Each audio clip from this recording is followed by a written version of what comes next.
Good. They have the holiday party today in Boston, so everyone is already in a good mood. No, I went to the one in Merrimack. I'm based on Merrimack. All right, good evening, everybody. Five. Welcome to the Tuesday, December 17th meeting of the Litchfield Planning Board. Would you all please stand for the Pledge of Allegiance? I pledge allegiance to the flag of the United States of America and to the republic for which it stands, one nation, under God, indivisible, with liberty and justice for all. All right, I'll do the roll call of members present. Michael Croto, Chair. Jared O'Connell, Vice Chair. Jeremy Robitaille, Secretary. Steve Gannon, Selectman's Rep. Russell Blanchett, member. Letha Riley, member. Jesse No, alternate. Travis Tucker, member. Okay, and tonight we have with us Jamin Kara from NRPC, our circuit rider, welcome, and Joe McKibben, our planning board administrator. And I'd like to welcome you, Mr. Gannon, as the ex officio member, or the new ex officio member of the planning board. Welcome aboard.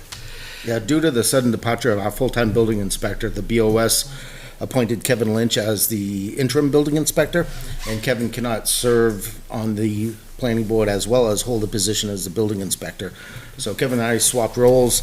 Kevin's gonna sit on the recreation. I came over to planning board, and I'll be here until we fulfill the position or until we decide to change roles. Great, well, welcome. Okay, we do have a full board present this evening, so Jess, I don't think we need an alternate to vote, but you are certainly welcome to participate in the discussion this evening.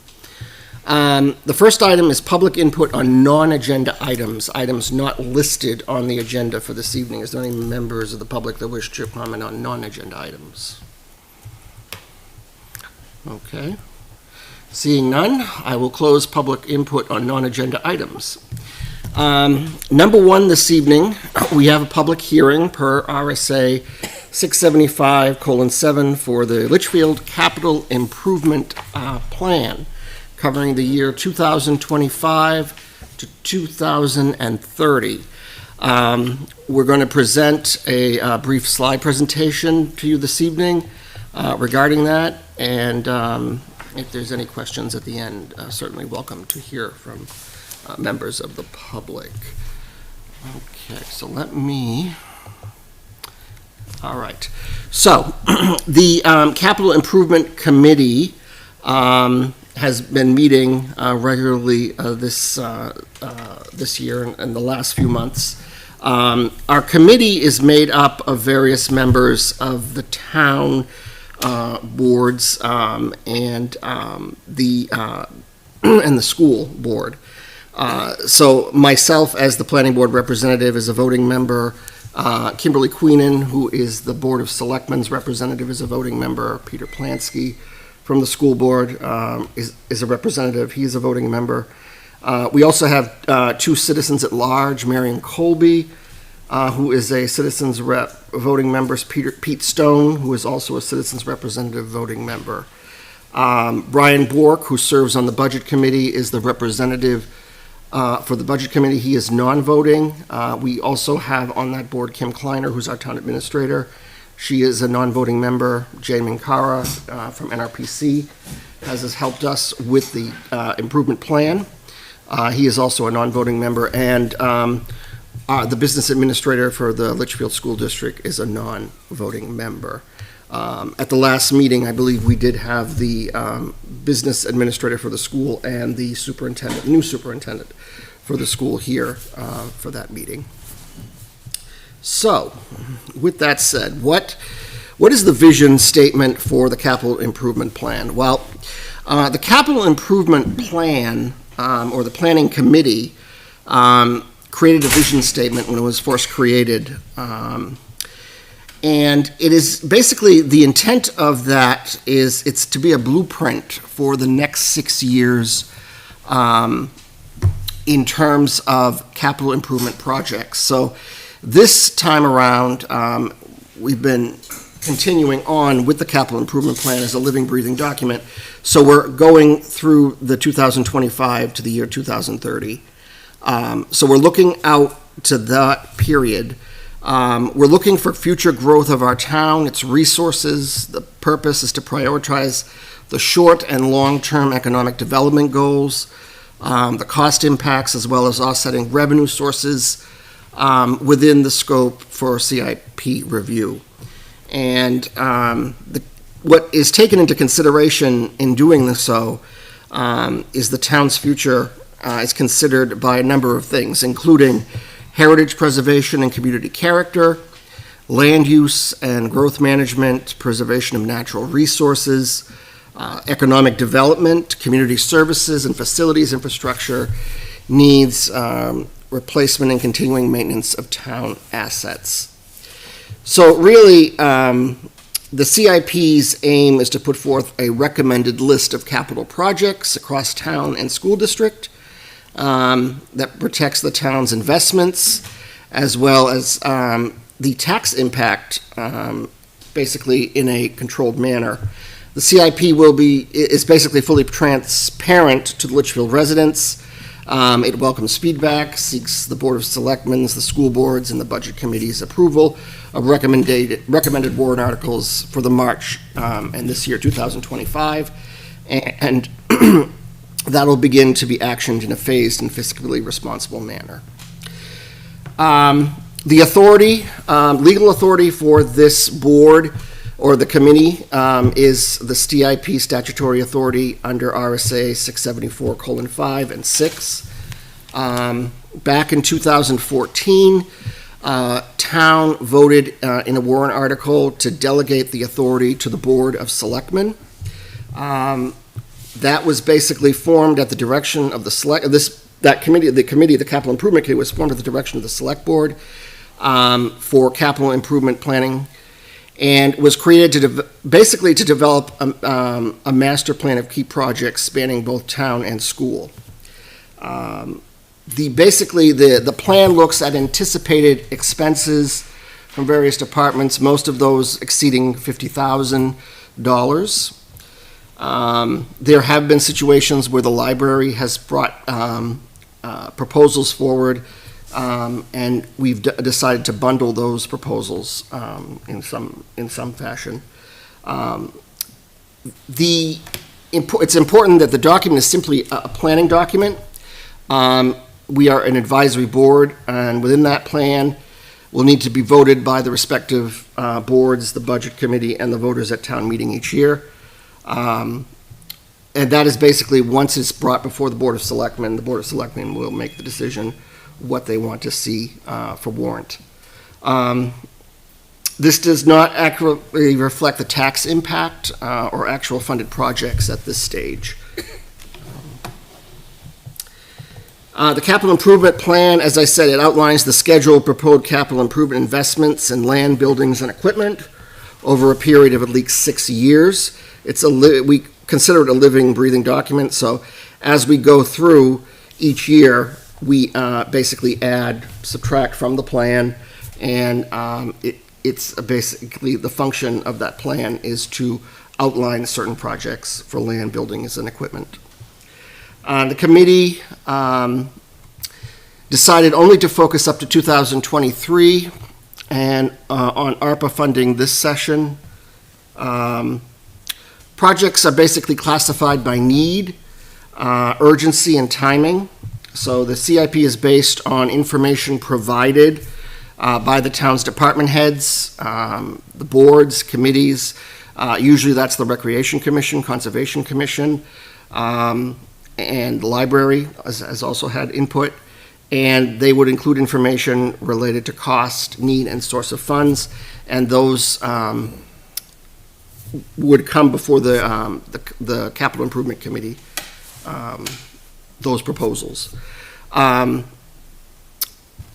Why does the town do this, to do this exercise? Well, the CIP basically assists the Board of Selectmen, the Budget Committee, and the voters in their consideration of the annual budget by placing larger investments within the context of a larger or long-term plan. Litchfield is required to adopt a CIP under state law, and that is basically for the purpose to assess impact fees on new developments. So what are the benefits of the impact fees? Well, they allow the town to set off the costs of new buildings, equipment, purchases, and other capital investments necessary to accommodate new residential development, and costs that would otherwise be borne solely by the taxpayers. As I mentioned before, this is a living, breathing document. The CIP committee needs to ensure that the CIP remains a relevant planning tool, planning and budgetary tool. As for the school district, right now, the highlights are the Litchfield Middle School, the purchase of a solar array and storage. The committee reviewed the school's plan and identified it as a necessary need. $1.8 million bond for 3 projects. This would be the LMS pavement, the parking lot and access road, and mechanical systems related to the high school improvements. Improvements at the LMS fields were identified as necessary, and the district-wide capital improvement was identified as a necessary need.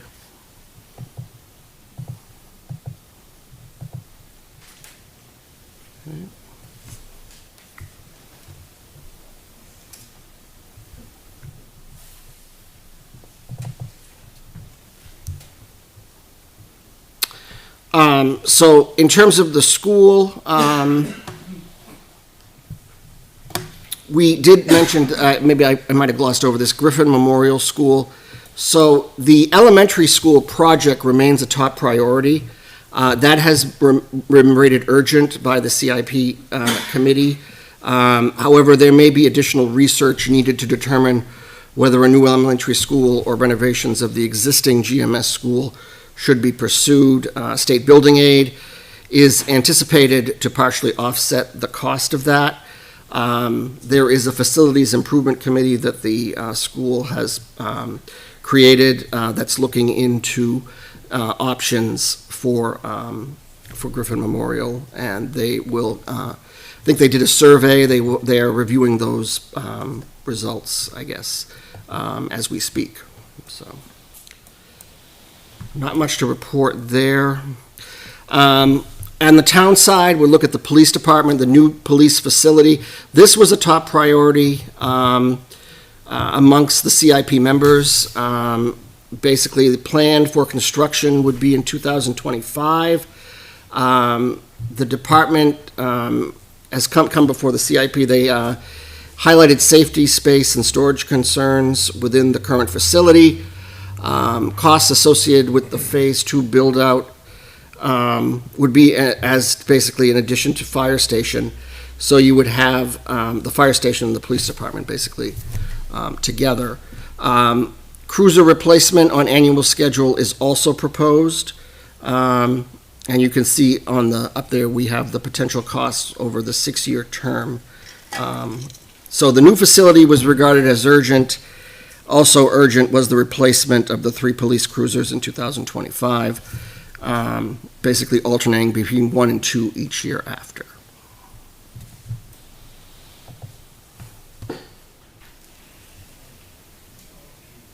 Highway Department roads. Here, the town operating budget includes $200,000 for annual road improvements in accordance with the master road offset by highway block grant funds. We have additional improvements proposed to total $334 over the next 6-year period. Excuse me. And again, that is highlighted. The ranking for this, so the block grant funds were ranked necessary, as the operating funds were also ranked necessary for that. The highway department, the equipment, so that we have the replacement of the 2000 International truck as the potential grant funds available to offset part of the costs for that. That priority ranking for this plan for 2025-2030 was ranked as necessary, starting in 2025. So the total project cost for that would be $165,000, and you're looking at $33,000 starting in 2025 and going through 2030. Recreation, Talent Hall Park improvements. So the talent floor was considered an urgent need of replacement and cannot be resurfaced. So essentially, Talent Hall is in need of major improvements or replacement. Additional research is needed. The Recreation Commission also presented for Sawmill Brook Playground to use impact fee revenues to minimize tax impacts and warrant. And Sawmill Park resurfacing of the tennis courts. And there was also mention of a new community stage being proposed. You'll see the Sawmill Brook Playground would come from $250,000 from the impact fees. That was desirable. Priority ranking was desirable for that. Upgrade or replace of the playground at Dara Pond. That was given a research ranking. Replacing the Talent Hall was deferrable. Replacement of Talent Hall floor was considered urgent. And resurfacing of the Sawmill Park tennis courts necessary. The new community stage, sorry about that, I got kicked out. For some reason. Was considered deferrable. So. Conservation Commission, land acquisition, so there's still 2 million requests to purchase certain parcels of land. Nothing has changed there. That is a necessary priority and still remains in the plan. So the total project cost of that is 2 million.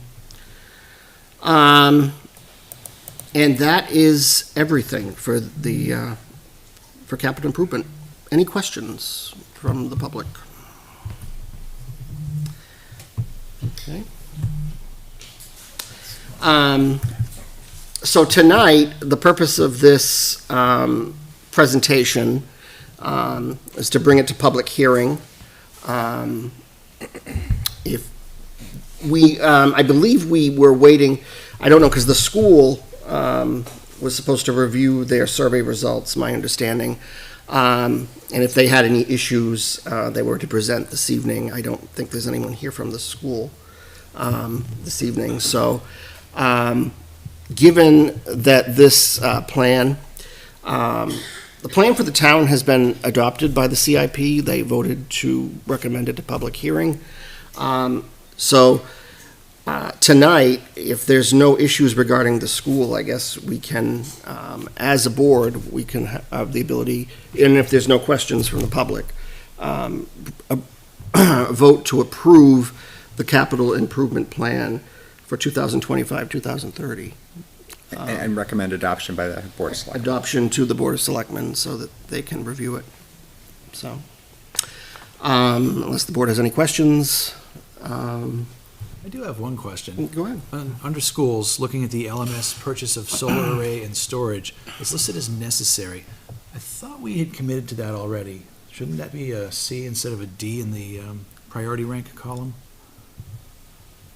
Or am I misremembering the status of that project? So my if I may, Yeah, go ahead. my understanding was the conversation at the committee, and Kim, you may remember, was that it wasn't committed in the sense that we can't obligate future years. So every year that the $125,000 would have to be approved.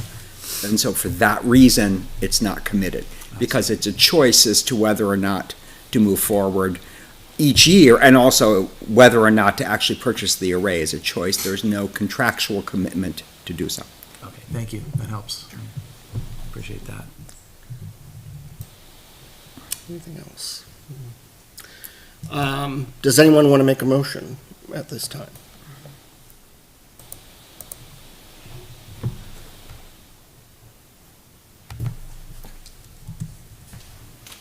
So, just to understand, Jay, I know we voted on the town piece last time. So we're basically adopting the entire plan because this is a public hearing, obviously, to have it recommended to the Board of Selectmen, correct? Yeah, the vote's a recommendation to the Board of Selectmen to adopt the plan. So that would be the motion. So I'll make a motion to recommend to the Board of Selectmen to adopt the proposed capital improvement plan for 2025 to 2030. I have a motion by Jared. Do I have a second? I will second Jared's motion. Second. Okay. Any further discussion? All right, we'll take a vote. All those in favor of the motion to recommend the capital improvement program covering the years 2025, 2030 to the Board of Selectmen, please signify by saying aye. Aye. Aye. Those opposed? Anybody abstained? Myself. Okay. So motion passes 6-0-1. It will be coming before us, so I'm not going to vote twice. That is true. So what will happen basically is that it will go before the Board of Selectmen. This presentation will be presented to the board on the 23rd of December, so that Monday. Okay. Thank you, everybody, for your input, and thank you for that. And like I said, we will be presenting this to the Board of Selectmen on December 23rd. All right, the next item is the public hearing per New Hampshire RSA 675:7, amendments to Appendix D, Stormwater Management and Erosion Control. You should have in your portal the draft of the stormwater regulations, and I'm going to turn this over to Jay to go over that with us. Right, and I'll be happy to walk through it. I do have just a few print copies, if anybody needs a print copy. You want a print? All right. All right, so I'm going to walk through this, and hopefully it makes sense, but at a high level, well, just backing up a little bit. So I think as many people will recall, the board will recall that last June, the board updated a pretty comprehensive amendments to the stormwater regulations, and we were under a deadline to do so by EPA. And so that happened, but there was some dissatisfaction with some of the provisions, and there were still some lingering concerns, but I think the overall sense was, we have to get this done, so let's get this done and then come back and look at some fixes in the future. And there were a couple of issues that came up, in particular a concern that some of the post-development requirements, reporting requirements, would be onerous, especially for smaller projects.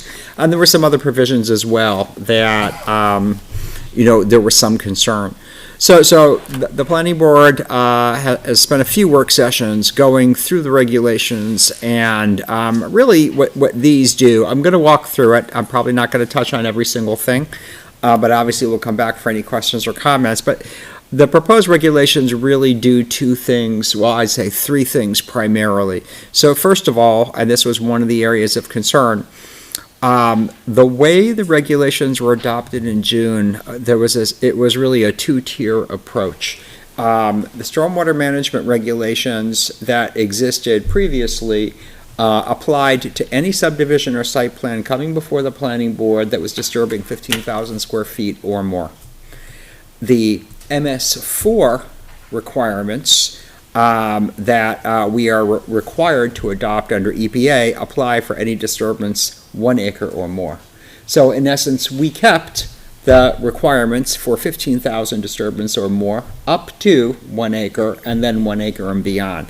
I think it was just a general sense that was confusing and challenging to work for. So one of the main focuses of this is to eliminate that 15,000 square feet. So if amended, I should say, these regulations would be consistent with MS4, would only apply to disturbances of 1 acre or more.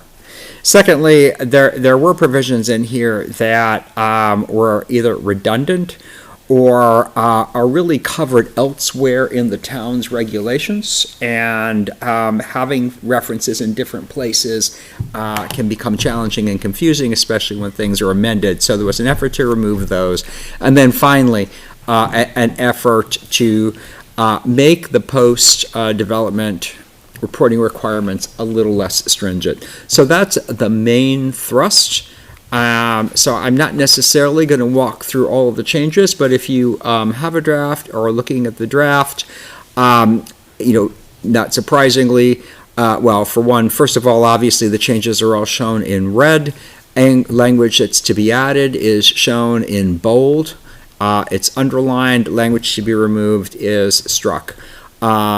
So kind of once again, just in the introductory section, the changes that you see here are just driven at changing the focus to just disturbing areas of 1 acre or more.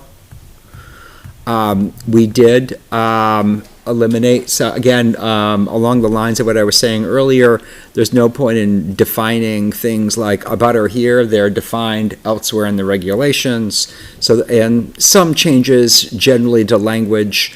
There were references in here to the Stormwater Permitting Authority. That is the planning board. We'll just say the planning board. So there are changes like that that you will see throughout the document. In addition to just some little editing changes that we found along the way. And I'm going to try to move through to where we find some more substantial changes. Once again, I mentioned eliminating the 15,000 square foot requirement, so I'm now on page 4, applicability. Needless to say, those areas are now eliminated. Again, proposed to be eliminated. Fee structure is an example of one of those areas where we have fees addressed separately in the board's regulations. It doesn't make sense to have a section in here addressing fees, so all of the language relative to fees was struck. There were some redundant requirements in here. These were the minimum requirements. These very same requirements are repeated again in the document, in the regulations, so there's no point in repeating those again, so those are removed. I'll back up here just slightly. Somewhat substantive, but we just note that there are additional requirements in the subdivision or site plan regulations, and kind of once again, we don't need to state all of those here. So I'm skipping over a lot of things. They may or may not matter to people, but most of these are really changes in wording. Until we get here. And this is another area where we felt that, I should have probably referenced this earlier. In this case, I mentioned eliminating requirements that are addressed elsewhere in the regulations. We also, in this section, sought to eliminate requirements that are state requirements listed in state statutes. Once again, those can change, and this is not comprehensive, so we just felt it didn't make sense to have those parroted in here. Moving on down, I've only highlighted, I am in appendix, well, I'll back up. I'm on page 10. You can see 3 sections highlighted. That's just in case we make any other changes. I just want to make sure that since we're referencing other areas, we don't mess that up. We did add a section in that I'm looking at right now. I should be telling people where I am. I am in the middle of page 10. That copies of the notice of decision from the planning board, it will be sent to the town administrator and to his or her designee. And again, we have right below that a section where we talk about noticing and hearings. We follow statutes, statutory requirements on all of our notices and hearing, and those are all elsewhere in the regulations. Doesn't make sense to have a different process here. Same thing with the appeals. It doesn't make sense to have a different appeals process stated in here. So most of these changes here are pretty minor. Again, a lot of this is just wording. Although some of this wording, I have to say, we did spend a lot of time talking about. And trying to get down to where we have some more substantive requirements and getting down towards some of the key ones at the very end. Although again, if anybody has something else they want to address that I'm flying by, please let me know. We did actually spend a lot of time talking about who will be responsible for some of the reporting.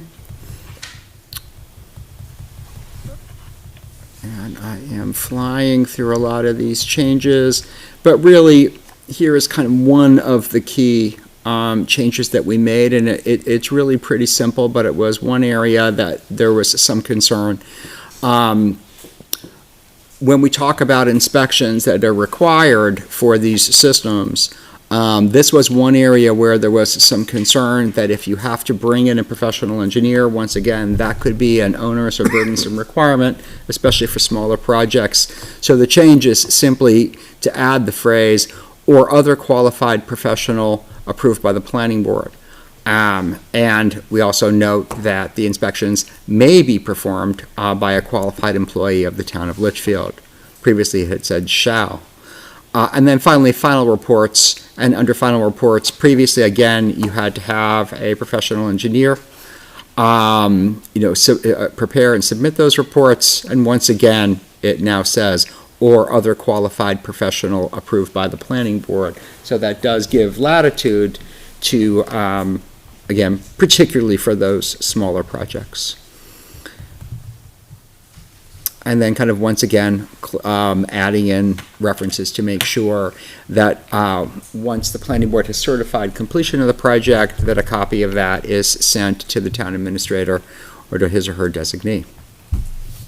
And I believe those are all of the substantive requirements. I mean, again, there were other changes that you could obviously throughout the document. I wasn't going to spend time talking about each one, but we could certainly go back and, I'm certainly happy to answer any questions, and obviously people here may have comments. First of all, does the board have any questions? Okay. Then I will open it up to public comment, because it is a public hearing. Is there any members of the public that wish to comment on the regulations? I see Mr. Hollis. Would you come forward and introduce yourself? Good evening, Mr. Chairman, members of the board. My name is Morgan Hollis. I'm an attorney, 39 East Pearl Street in Nashua, the law firm of Gottesman and Hollis. I'm here this evening representing Continental Paving, Inc., who has asked me, as some of you know, to follow this process along from the first draft to the second draft to the hearings to the final revision back in June. Excuse me. And Jay was kind enough to send me a copy of the edited version that he just ran through with you. And I thought I would have a chance to get back to Jay, but between last week, the end of last week, and tonight, I just didn't. So I'm here this evening first to commend Jay and all of you in the working group that this was a very nice effort, and appreciate it from somebody who represents developers to be able to read through it and understand it's not as duplicative or as complicated. There are still a couple of points that I would like to make that I think it's nice to have the dialogue continue here so you can hear it from me rather than getting a letter, and then if you have questions you can ask me. But as I say, for the most part, it was great to see a lot of these changes. The first question that I raise is on page 6 of the document. It's section 3.4.1 under design standards. And it says the following standards shall be applied in designing stormwater management and erosion control systems. So we know we're going through a process of designing systems for disturbing earth that's an acre or more. Additional requirements may be found in this and other sections of the site plan review. So here are all the things that have to be built into it.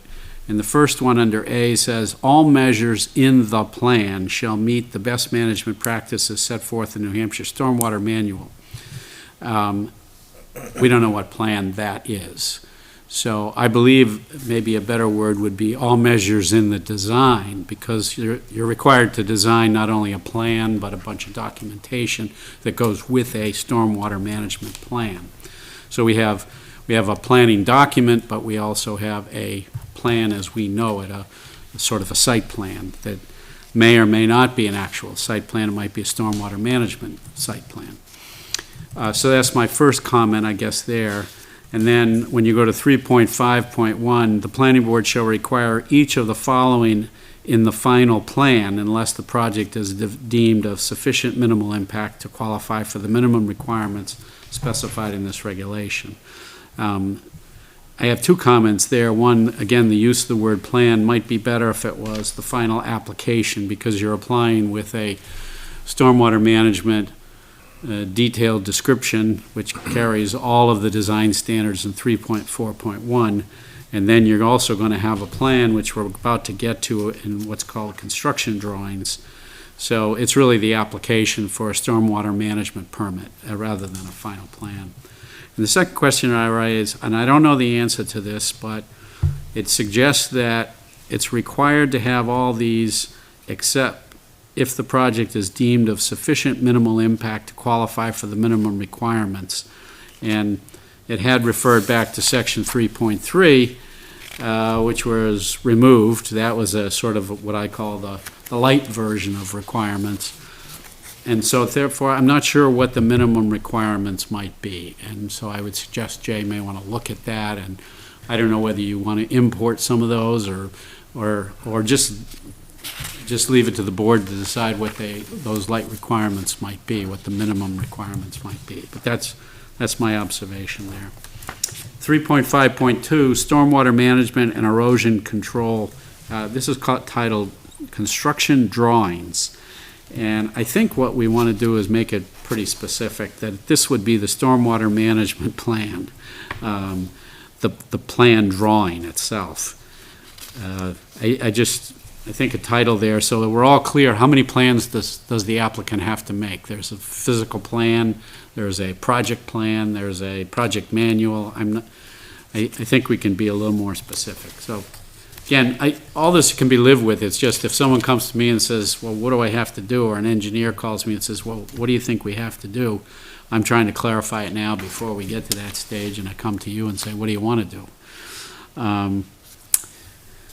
Under the next page, 3.5.2B, other plan requirements, you can put a parentheses, for example, and just say notes, because that's really what you've got other plan requirements. Well, a schedule is not really part of what we think of as a site plan, so you really wouldn't put a schedule on a site plan, but it might be in the notes somewhere. Earth movement schedule, proposed schedule. So again, I think if you just either substitute for the word plan and say application requirements, so that everybody knows when you come in and apply to disturb the land and you're going to have a stormwater management plan program, it will have a physical site plan and it will have a document which will include, as part of the permit application, construction schedule, earth movement schedule, inspection schedule, vegetative BMPs, etc.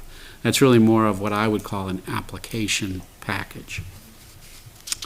And the same thing with 3.5.3, report section, including, what's that report section? I would add the words accompanying the stormwater management permit application, just so we're all clear. And then I think the next area that I just had some question about, and probably the only area of disagreement, it was again all the way to the end, and we're talking about we start to get into the inspections, and the first time it comes up is under 3.13.2 little c, and it requires, as part of the stormwater management permit application, the applicant shall propose procedures to the planning board on long-term operation and maintenance for the project. So I'm getting my mindset around, okay, as we come in for a permit application, the engineer is going to have to describe how this detention basin or drainage swale is going to be maintained. And some of them are quite large and some of them are quite small, and each one will be a little bit different, but one of the requirements when developing the procedures, the applicant should consider, doesn't say required yet, but should consider C, submittal of inspection and maintenance logs to the planning board on a yearly basis. I'm not, if you think 10 years down the road and you think 10 projects per year in this town, there may be more, but that's 100 reports you're going to be reviewing at that 10-year mark. And I'm not sure you want to be doing that, and I'm not sure, you even want to suggest that you want people to be doing that. I think maybe you want to give some consideration to submittal of inspection logs to the planning board on a periodic rather than yearly. And as you approve these plans, some plans are going to say, well, that's a pretty small basin. Do you really think we're going to have a report on that every year? Probably not. You know, as most of you may not be aware, but in other towns and cities, they have these easement rights where municipalities can come in and inspect if they need to. But what usually happens is one of these basins or these culverts gets plugged up, and then somebody calls and the town calls the owner or the association, says clean it out, and if not, the town can do it, and then the property owner has to pay the bill. But it's not generally inspected on an annual basis. It just practically is a difficulty. And so again, that's just my suggestion. Instead of on a yearly basis, you're asking the applicant to consider submittal of inspection maintenance logs to the planning board on a periodic basis, as may be approved by the planning board. So that gives you some flexibility. 3.13.5 requires that a description of the operations and maintenance procedures shall be recorded at the Registry of Deeds. And I'm just not sure, again, most of my practice is you get an easement with about 5 bullets of annually review the culvert, annually look at the basin to see if it's infilled. That's all the description you get for an O&M. And I don't want anybody to be confused that you're going to have a 5-page manual recorded at the registry, because that doesn't do anybody any good. But I just point that out. I don't know, Jay, whether you want to say, I think it's okay, a description of the approved maintenance procedures shall be recorded. You may just want to say a description as approved by the town. Then the next change is, again, we're talking about inspections on 3.14.1B, erosion and sediment control inspections. The applicant should conduct and document inspections of all erosion and sediment control measures no less than weekly, or as specified in the stormwater management permit, and prior to and following anticipated storm events. I believe that this, and this is more a question for Jay, but I believe that this is intended during the development of the project, not after. Yes. And so maybe somewhere in that 3.14, we want to make it clear that these elements here are related to during the development. I don't think that, again, I always hate to mandate what you as a board might want to have some discretion to change, because you can't change unless you waive it. You don't want to waive the provision, you just want to have discretion. And here it just says, the applicant shall conduct and document inspections no less than weekly or as specified in the permit. I guess you could modify the permit, so maybe I'm just over-talking this, but every time I see something that says shall, and then I see weekly, I see work, money, cost, and somehow that document ends up on your doorstep, so it's time for you. Weekly or as may be required by the board, I suppose as specified in the stormwater management permit. And then finally, the applicant shall submit monthly erosion and sediment control reports to the planning board or their designee in a format approved by the planning board. I know that this is one of the requirements, and we're trying to comply. The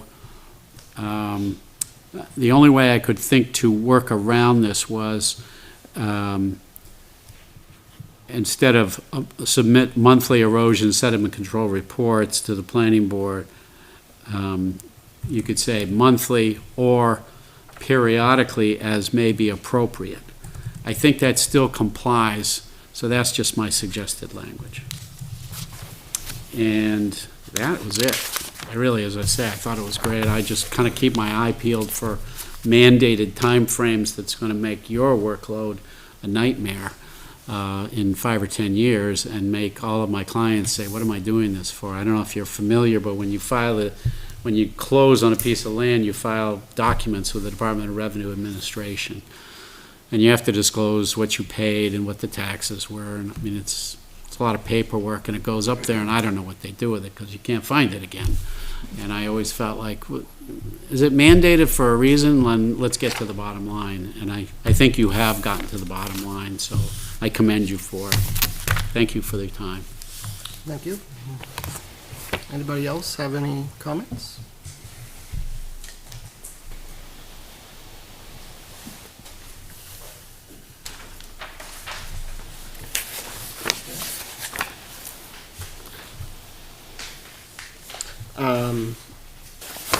Jay, any comments regarding attorney policies?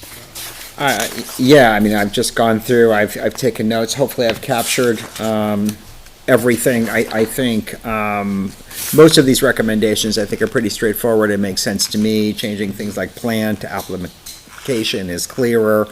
Adding stormwater management, to the construction drawings, clarifying those things. I think that's all fine. That makes sense. And I can't imagine that any of those, all those do is really explain or make clearer what the intent is. So overall, I think those are changes that are readily made. The reference to the lesser standards, that was referencing back to the section 3.3 that was eliminated, I actually think that is stranded language that should just be struck entirely. And so, yeah, most of these I think are fine.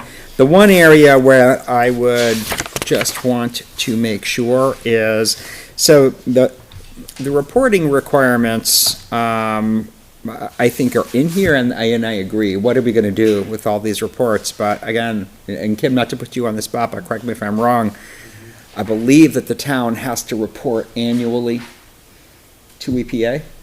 And I think that's why these were in here, because they were providing the town the information that we would need in order to report to EPA. So I think that's really the thinking. I don't disagree that what are we going to do with all of these logs? But I think that's the rationale. And I would want to make sure that we weren't going to put ourselves in a difficult spot, if we were to say, although again, I mean, putting in words like periodic, monthly, or, periodically as approved by the planning board is probably sufficient because it's still allowing us to get the reports. So that's probably fine. But yeah, I do agree. I think we are going to wind up with a volume of material that we're never going to look at, and we're going to be able to just say, We'll just store it in the back room. yeah, but, I mean, inserting language that says monthly or periodically as appropriate as determined by the planning board, I mean, I think that gives us enough leeway to make sure we get what we need. So I think those changes, to me, would be fine, and I can't imagine they would put us in any jeopardy of not complying.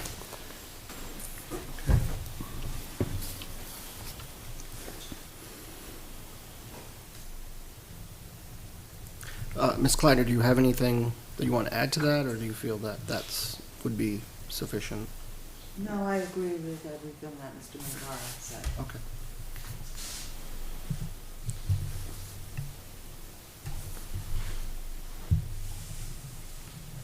Does the board have any questions?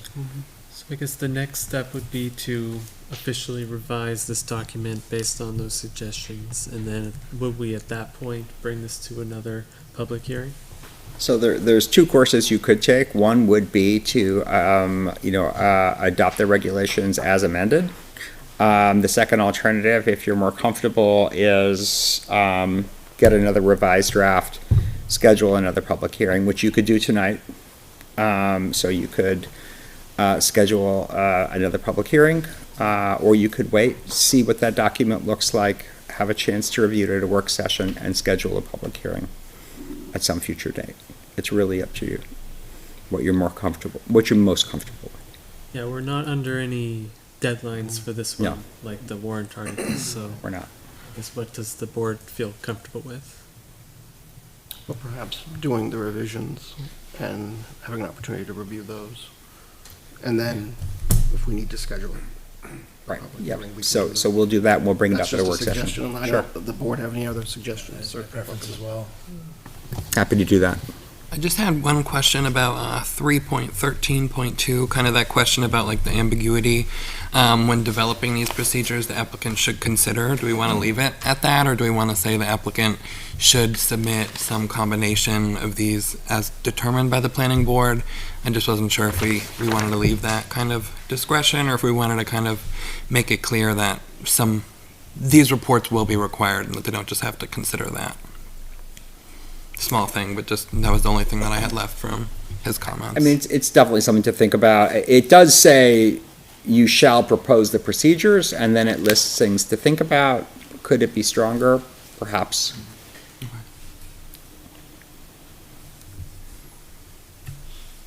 Maybe we should, so the submission of the maintenance logs on a yearly or periodic basis is a requirement that we will need them to fulfill in order for the town to meet the EPA's reporting requirements.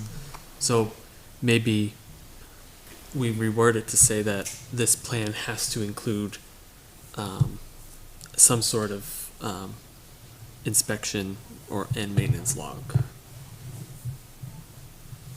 You mean rather than a consideration? Yeah.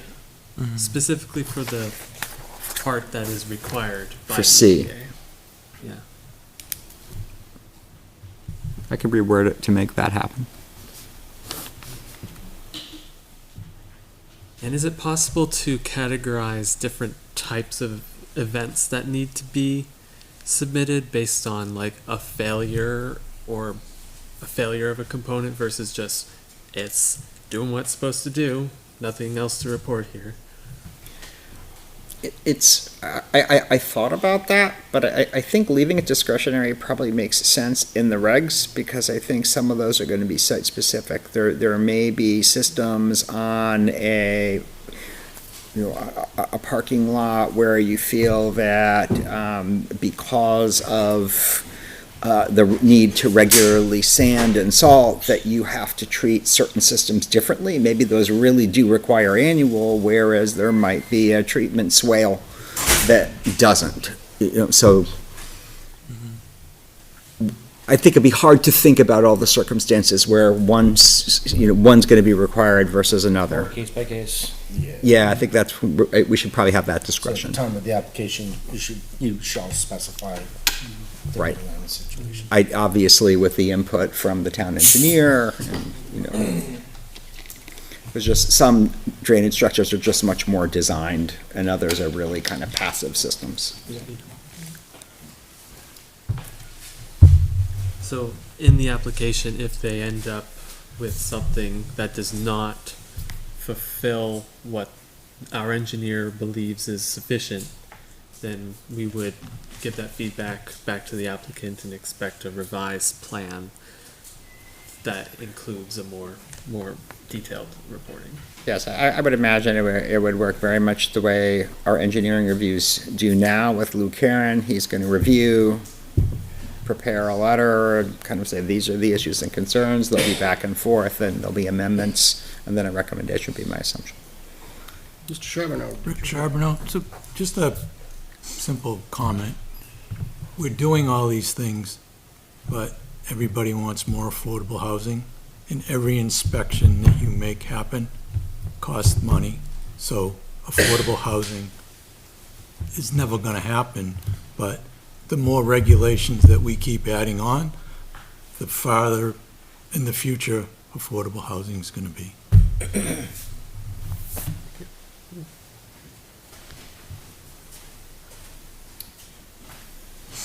So, I mean, Mr. Chair? Yeah, before go we move on, I do have a question.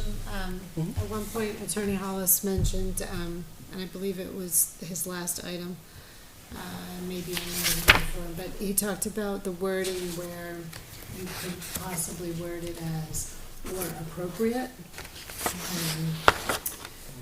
In that instance, where you have as appropriate, who deems it appropriate? Us? Them? Yes, I would add after that as or periodically as appropriate, I'll have to reword it because I don't want to use as twice, but as determined by the planning board. So it would be the planning board who would make that decision.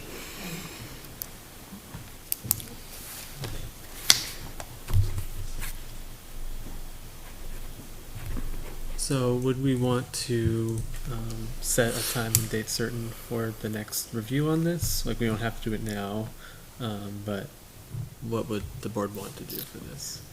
I think I'd want to ask Joan what our calendars look like. We have 2 subdivisions on the 7th and nothing on the 21st yet. And we're probably going to have public hearings on zoning on the 7th.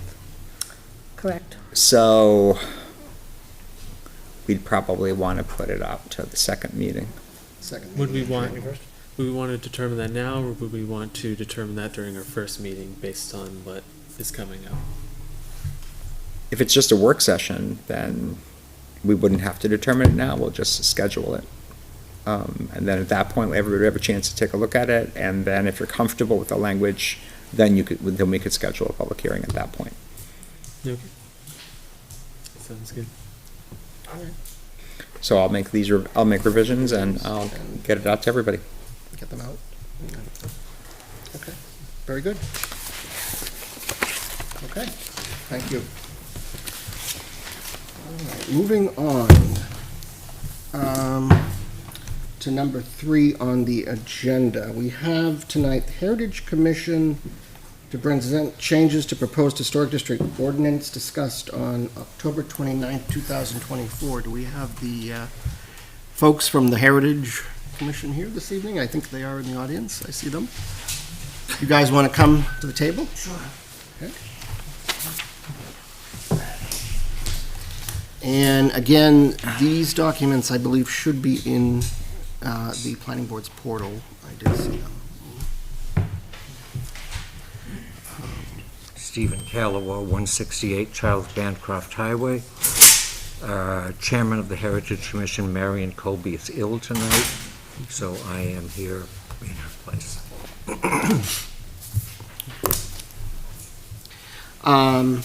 We have amended the proposed warrant article as you suggested, and that is completed, and so we would like to submit it for approval. Okay. Any issues, Jay, did you have an opportunity to take a look at that ordinance? Do you have any questions, concerns, anything that from last time? I know we did discuss this at length at the October 29th meeting. I know there were going to be some changes made to the ordinance. Yes. So it's a little, I think it's a little, what the board had talked about last time was a specific distance back from 3A. But I think what you're proposing here is buildings with an address of 3A, which may accomplish that. And it also, Jay, eliminates a lot of 55 and older communities and so forth that happen to be built along 3A. That will not be problematic for the district. That's an interesting solution to that concern.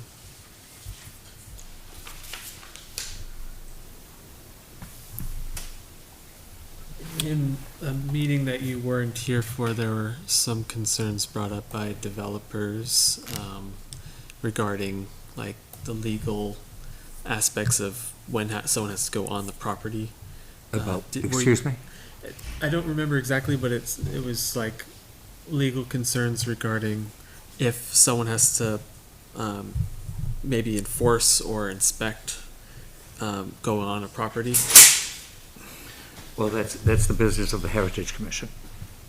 And do the current ordinances specify those procedures? Yes. Okay. The ordinances of the Heritage Commission. Yeah. Right. They have nothing to do with this warrant article. Yeah. Right. My understanding, I think this was brought up last time, that it's the Heritage Commission that would be overseeing it, but you were going to change is it the name of the board or the committee was going to be something different? Is Well, that? upon adoption of the warrant article, the Litchfield Heritage District Committee will no longer exist. Okay. It will, the warrant article adoption, the Heritage Commission will then oversee any of the business that's attended to that. We will go out of existence. And what is your title going to be? Excuse me? What's your title? So what's the title of the board? It's going to be the Heritage Commission. The Heritage Commission is going to administer this. Okay, so it's the Heritage It's the Commission. Heritage- It's not going to right. be under another title. No. I guess that was my This question. warrant article is being presented by the Heritage Commission. Okay. It was put together by the Heritage District Committee, Okay. and we have asked the Heritage Commission to put it forward, and they have agreed. Okay. So it's section 2300.09, powers and duties of the Historic District Commission. Right. Oops, it's just zoomed right past it.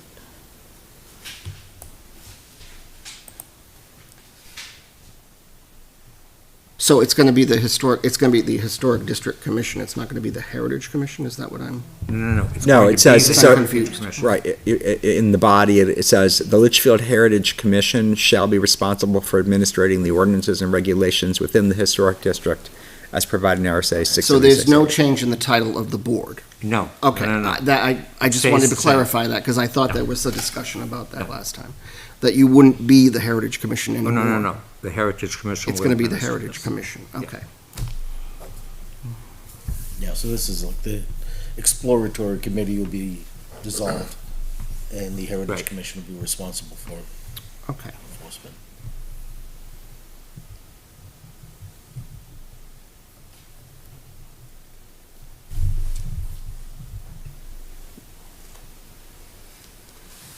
And the properties, I think we talked about the age of the buildings. Yes. Can you speak to that again?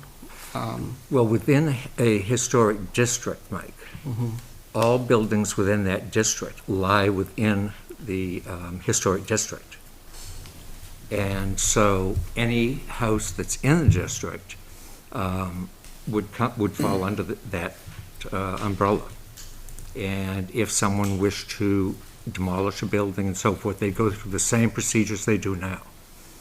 And it would first go to the building inspector, then he would refer the demolition information to the Heritage Commission. The Heritage Commission would determine if the building had any cultural, historical, or community importance to it. And that's how we would determine whether a building could be removed within this district or not. It's not very different from the way it works right now. So it's pretty similar to the way it works now, is that what you're saying? Very similar. Okay. And then that recommendation would go to the planning board, and the planning That's right. board would be the enforcement function. Okay. And you're looking at 3A, so where are we looking at again? The From Page Road Page Road to Robin Avenue. to Robin Ave. Right, and that's the zoned residential district. North and south of that are commercial districts. The yellow part, Mike. Got it. Okay.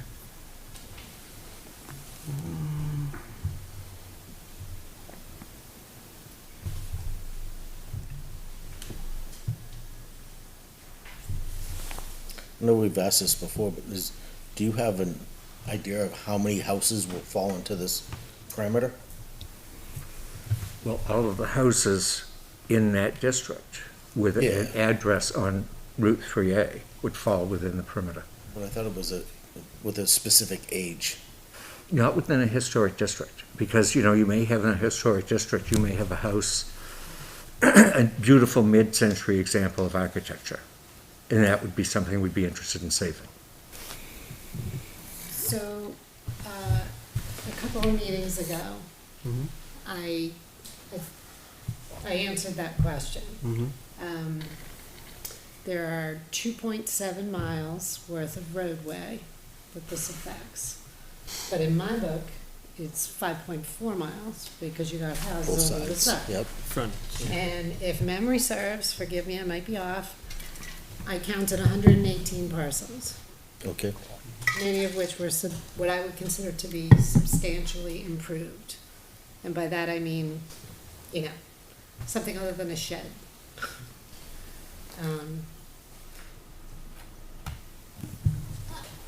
This notion that when you go and you put forth an application for demolition,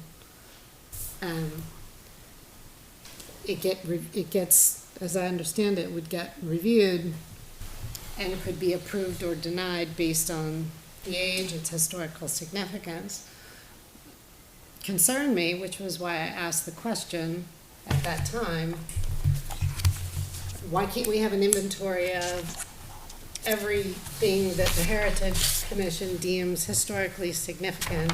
Well, because Yeah. it isn't just historically significant. It is, as I said, there could be a mid-century house that is a terrific example of that style of architecture. And so that's something you wouldn't want to see disappear from a historic district. It adds to it. And the same way, if someone were to buy a piece of land and build an absolutely ultra-modern house, we don't have any objection to that. That adds to the district. It has a variety of architectural styles. I don't understand the hesitation about why you can't identify things so that the homeowners in that stretch of which you're speaking understand that their property. It's every homeowner in that stretch.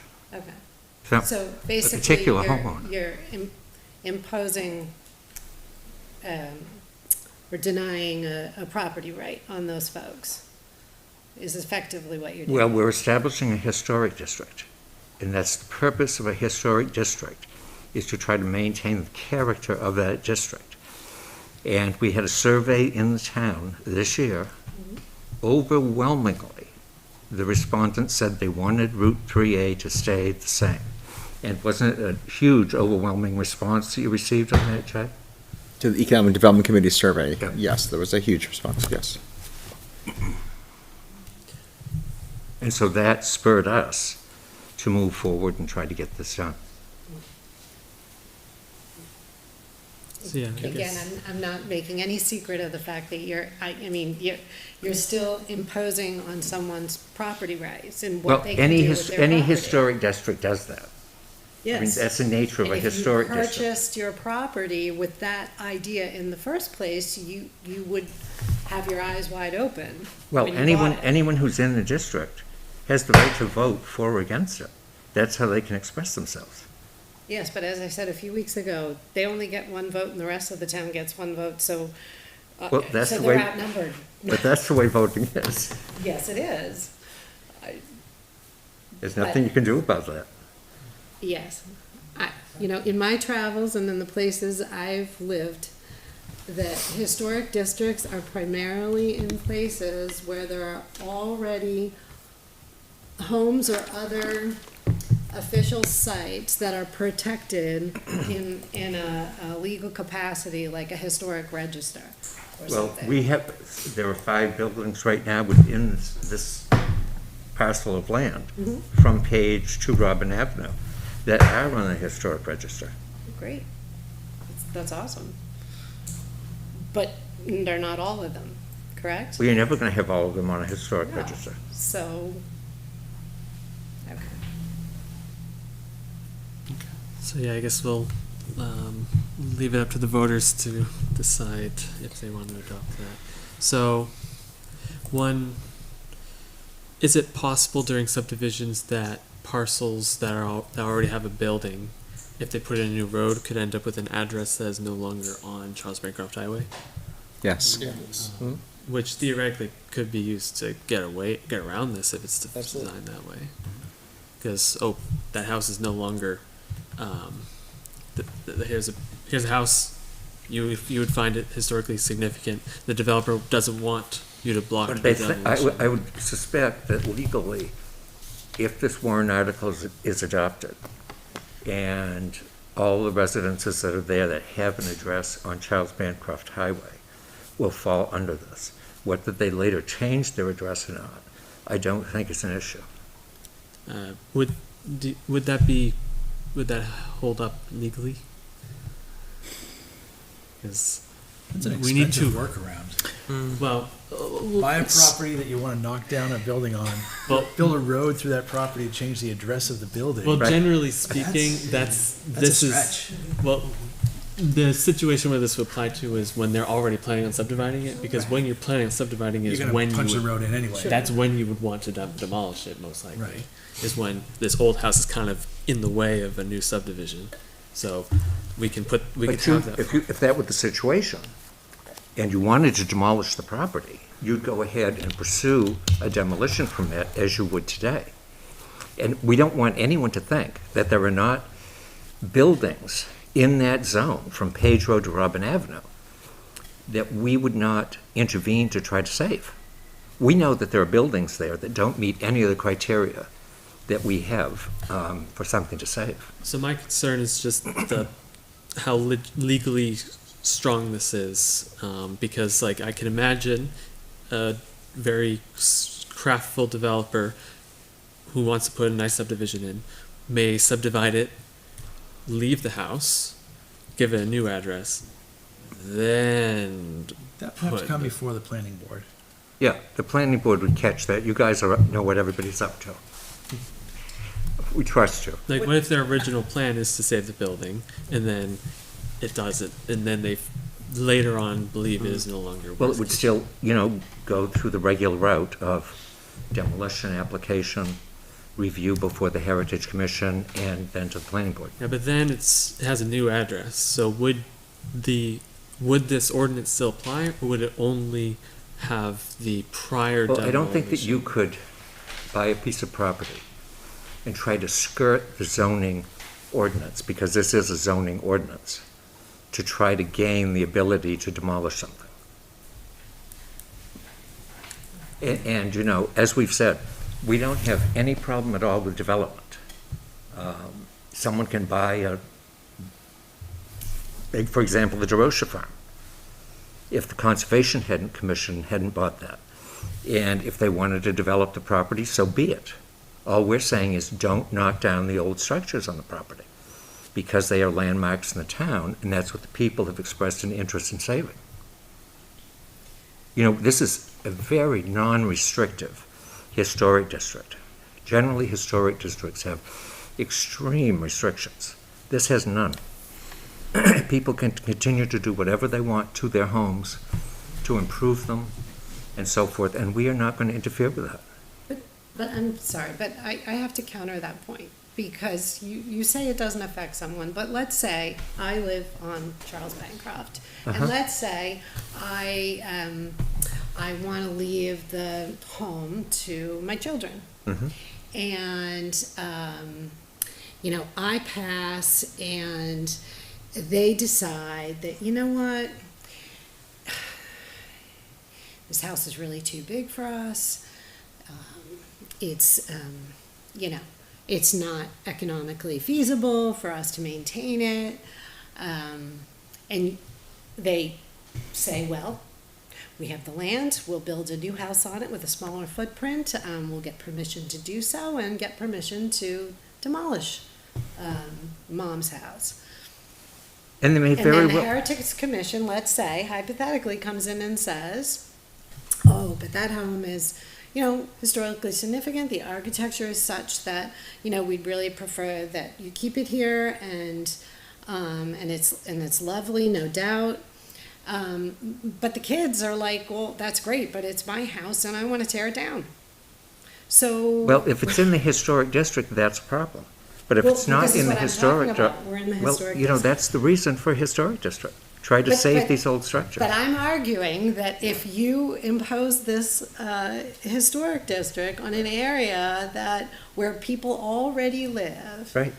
And have already bought and own with the knowledge that the rules were this way, And now you're telling them, well, my kid can't go in and just demolish the house because they feel like it. That's the way it is. Well, I look at that as imposing on someone's property rights You know, in a that's- major way.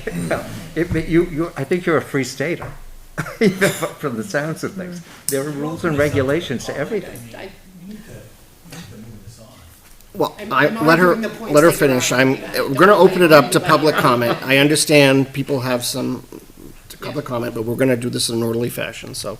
Yeah, Just no, finish what I just wanted to understand that I understood where you're coming from correctly, and I love when you drive down 3A. I think it is beautiful. I don't dispute that.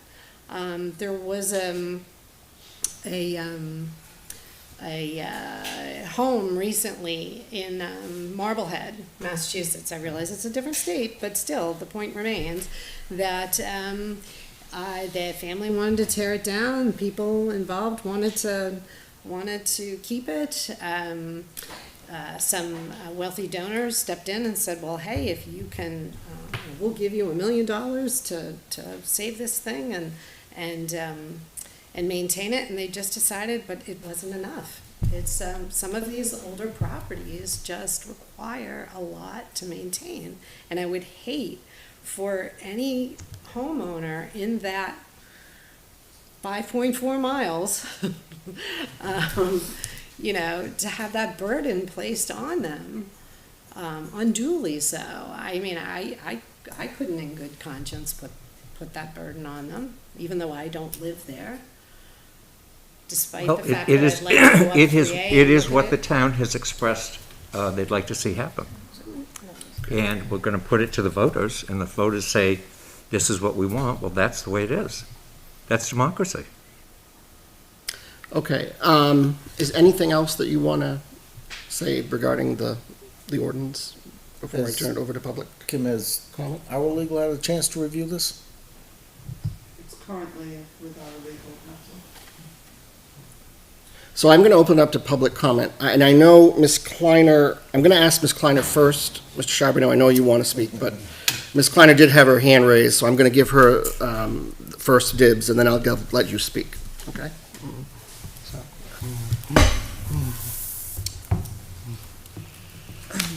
So, good evening, Kim Kleiner, Town Administrator, and there's just a few points I want to make. Number one, first, there's been several studies done in the town over a number of years. I'm speaking specifically to the economic development one that was surveyed that was done last year. And specifically because that went through my office, and I want to be totally clear here. There were several respondents or references within that study that stated that people wanted to keep the town in the character that it was. I do not believe that it was overwhelmingly specific to a general area. So I just want to be clear on that. And the study is on our website. People can review the surveys. I have, just for 91A, I have every survey response, and I kept them all so they can all be pined through. I do understand that it was overwhelmingly, though, a general consensus to keep the town in its characteristics, its current characteristics, but I don't think it was specific to a general area. The other thing is, so I did submit this to town council, as I believe any zoning amendment or warrant article should be done. I'm a little confused, and so they asked me, and I just need clarification so I can go back. 2300.10 enforcement. So enforcement is by the zoning board? That's generally not your enforcement arm. So zoning board has an enforcement arm, which is the code enforcement officer. So you generally have an enforcement arm, but it's not a board or a commission. which is a group of volunteers that sit in official capacity. Exactly. So I don't believe that's what you mean by that, and I think you need to specify. It may be as easy as your code enforcement officer, but it's generally not a board. Okay. 2300.10, the Litchfield Historic Heritage Commission, I take out the word historic. So I think people are getting confused as to what the official Right. board of the town is. So let's take out that word historic there, because I think it just adds to that confusion, right? You're the Heritage Commission. The warrant article that gave the Heritage Commission its authority was just the Heritage Commission. That's the official name. That's right. The Historical Society is not a. It is sanctioned- not a Not- town entity. there's no part. No, and so quite frankly, the Historic District Commission was a exploratory group. But that holds no authority. That's why it's coming That's through the right. Heritage Commission. That's right. So that's not a town, sponsored or authorized group either. So that's why I believe, I don't want to speak for you, but I believe that group gets disassembled and it goes to the Exactly. Heritage Commission, which is the authoritative. That's correct. So those were really just the And 2 to points. clarify that a little bit more, Kim, this had nothing to do with the Historical Society. I put out a call, I asked Marion Colby if she would post, as a Historical Society member, to all the residents of the town who happen to see what's up, any interest in forming a committee to explore the development of a historic district. And so people responded. There were more non-members of Historical Society than members who happened to be on this. But the Historical Society and the Heritage Commission are two entirely different things. And lastly, I just want to address in a point, Jared, I think you were trying to make a little earlier. If there is ever a question about insurance or legality, if that's not an issue that should be addressed here at the planning board, please refer them to my office. So the Board of Selectmen oversees town insurance, and I am their officer in that capacity. That is not a conversation to be had here, neither is existing or pending or proposed litigation. So you can feel free to point them to my office and I'd be glad to speak with them.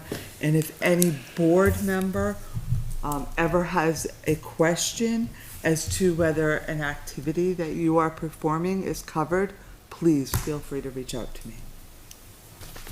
Thank you. Thank you. Mr. Charbonneau.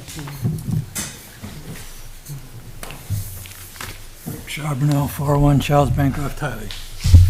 This is a taking, okay? When you're putting a restriction on a piece of property that I own, it's a taking. You're telling me that I have to keep a house that I don't want, or the house is falling down and I have to fix it. Sorry, broke my front tooth, but anyway. So it's a taking, and to have somebody sit here and say that it's not restrictive and it's not doing that, it absolutely is. They're taking our property. You put out this survey. Did you survey the people, only the people on 3A that are affected? I mean, I think those people should be surveyed to make a decision. Because, yeah, everybody in Litchfield, when you put out a survey, I want to leave Litchfield the way it is forever. But guess what? It's not going to happen. We're going to move forward. Things are going to happen. It's crazy.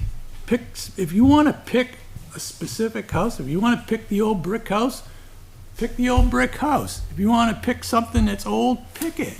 But don't make every house that's built along that road part of this. This is crazy. It's a taking. Plain and simple, it's a taking. And this ordinance, then, now we have the Heritage Commission. Who do they work for? Who is in charge of them to come on our property to inspect it? What liability insurance do they have? Why are we putting this ordinance forward? There's a lot of problems here that need to be addressed before this ordinance goes forward. Because how can they come on our property? I can say you're just a public person, but if you're not covered by anything, you're not coming on my property.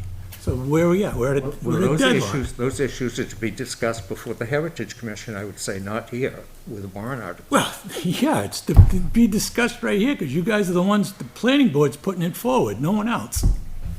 We need to discuss that. That needs to be discussed. What gives it?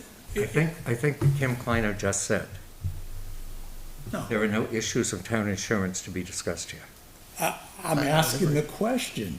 I'm not saying they're gonna be discussed. Well, I I'm think asking maybe the that's question. something that can be taken up, because obviously the town administrator has spoken to that. I think if that's something that's an issue for Well, the folks, then I think it goes to the town administrator. I mean, that's the I'm authority. asking the planning board can go to the town administrator, and if you guys say it's okay, it's okay. I understand his point is, if I don't invite you onto my property, you're trespassing. Bottom line. I don't care what commission you work for, what you're doing, if I did not invite you on my property, you're trespassing. If there's no given easement, you can't come on property.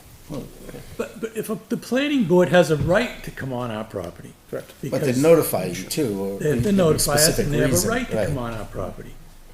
But if we want to get our project forward, but we don't have to let the Heritage Commission, we can. I think the Heritage we let the- Commission- We let the planning board come on our property. I think We the have to let- Heritage Commission, Rick, when it was voted in, that was one of the articles, was that they would go on and review the property and the buildings on the property. Who's responsible for them? That's the question. Who's responsible for them? For the town of Litchfield, they're a commission of the town. We'd have to look up that RSA because I don't, Kim, please. Whatever. May I, for a minute here? So there's what they call acting in their official capacity, right? So when the planning board goes onto a property and they're doing a site walk, there's proper notice. There's notice publicly that they're doing the site walk, and they are all covered while they are on the property, should anything happen. Okay. They are acting in their official capacity. Is the Heritage Commission the same way? That is the Heritage Commission Yeah. is at a duly noticed event, there's a quorum of the board, and it's duly noticed, and they are acting in their official capacity, Okay, then that is covered by town insurance. But they'd still you have have to to- notify. Yes, Right, oh you yeah, have no. to, you have to clarify, that does not mean that, I'm not a pickup person, Marion, she's not. Pick me, pick me. Okay. Pick me. Yeah, it So- doesn't mean that anybody that is on a volunteer, that's on a board, can go on some property at some time Okay. and be covered, because you have to have a quorum of the board, It's a process. and they have to be acting in their official capacity, which they can only be acting in their official capacity as a quorum of the board, so, as a quorum of the group. okay, so if someone from Duly noticed. some board member gets hurt on a piece of property, they're covered by the town. If they're there for that What I point in just time. said, If they're there they as a are quorum. acting in their official capacity and it's a duly noticed, Noticed. How do we determine if they're there? If they call me up and say, hey, I want to come look at the property, and that person, I say, okay, that person comes and looks at the property, they get hurt, who's responsible? are Were they they there at acting as quorum? the planning board or is it just one member? One member. Well, if they Not were from acting, the, they're not acting in their official capacity. Because it has to have a quorum. So Rick has given us prior approval to go on his property and drive through. So that might be a different case, but you'd have to ask legal on that one. But he has given us verbal approval to go drive through sites. Yeah. the owners are always notified by the Heritage Commission whenever we go onto a property. But typically, we ask, I mean, typically, we would ask for permission if we Okay, wanted. as long Well, as, so as sort long of, as right? it's It depends clear, how- it's in the minutes that if one of the members gets hurt in a building, okay, then the town is covered for it, that's fine. We have to So have a that's in the meeting. minutes. It has to be a It has to be official. duly noticed, it has to be Noticed a form or- of the board, it has to be. What happens if they show up on the property and they're not? Well, that's not the town's responsibility. If you as a property owner are deciding to No. allow, that's different. So yeah, if you invite us over, that is not, like individually, that's not covered. That's not a town responsibility. But if we have a quorum, it's covered. Okay.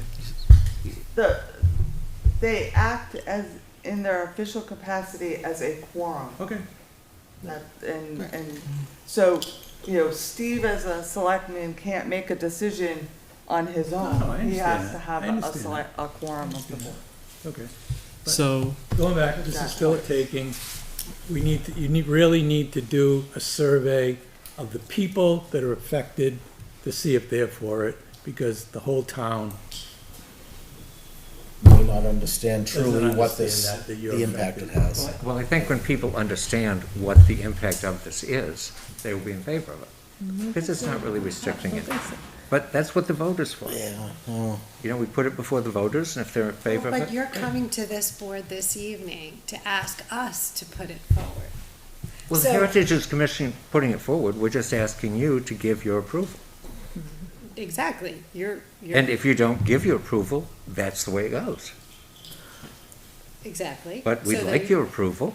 Yeah, but the voters need to understand what it is they're voting for. Well, I think that's what the hearings are for, that will be coming up after this. This would be a warrant article too, so it would have to be majority vote, 2/3, correct? Right.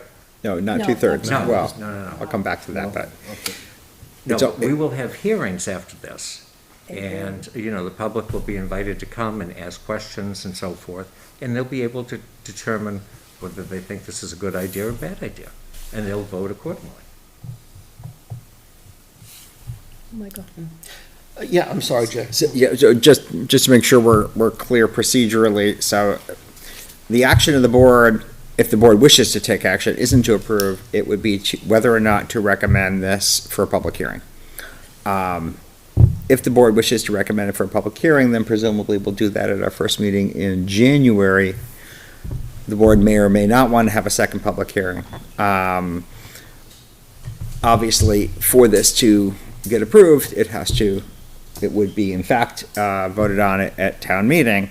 It's a majority vote unless a protest petition is filed. If a protest petition is filed, meaning that the owners of 20% or more of the land within the affected area submit a protest petition, then that forces a 2/3 vote. Okay. We are also going to have to, if the board decides to move this forward, we will have to count the affected properties, because if a district is proposed that affects 100 or fewer properties, then we have to notify them individually. So, if you decide to move it to public hearing, we're going to have to count. well, is there time to wait for more feedback from legal before we put it to public hearing? There is time if you but you would only be able to hold one public hearing. Before You- the town meeting. Right, I mean, so yes, that's possible, that's sufficient, you'd only need to hold one public hearing. We usually like to hold two, because you can't make a substantive change after the second public hearing, or if your first public hearing, there isn't sufficient time. So, right now,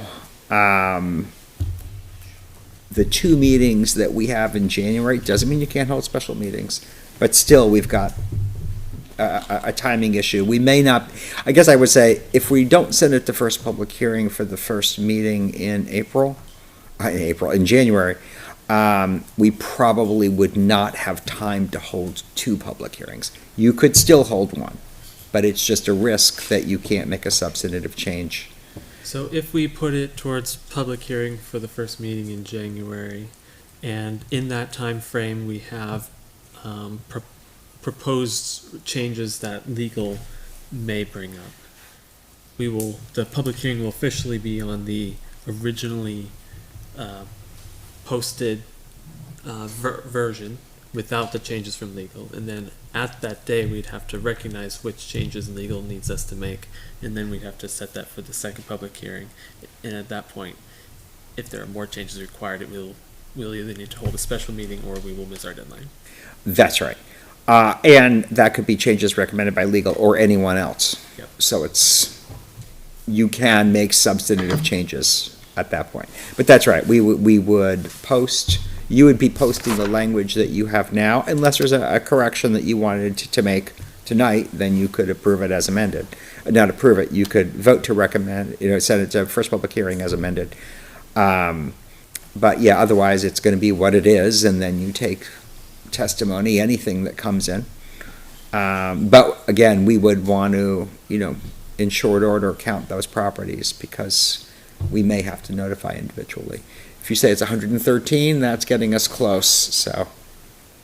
So if this goes through and we have this as a warrant article for the future approved one that has gone through a public hearing, the people within the area it applies to can submit a protest.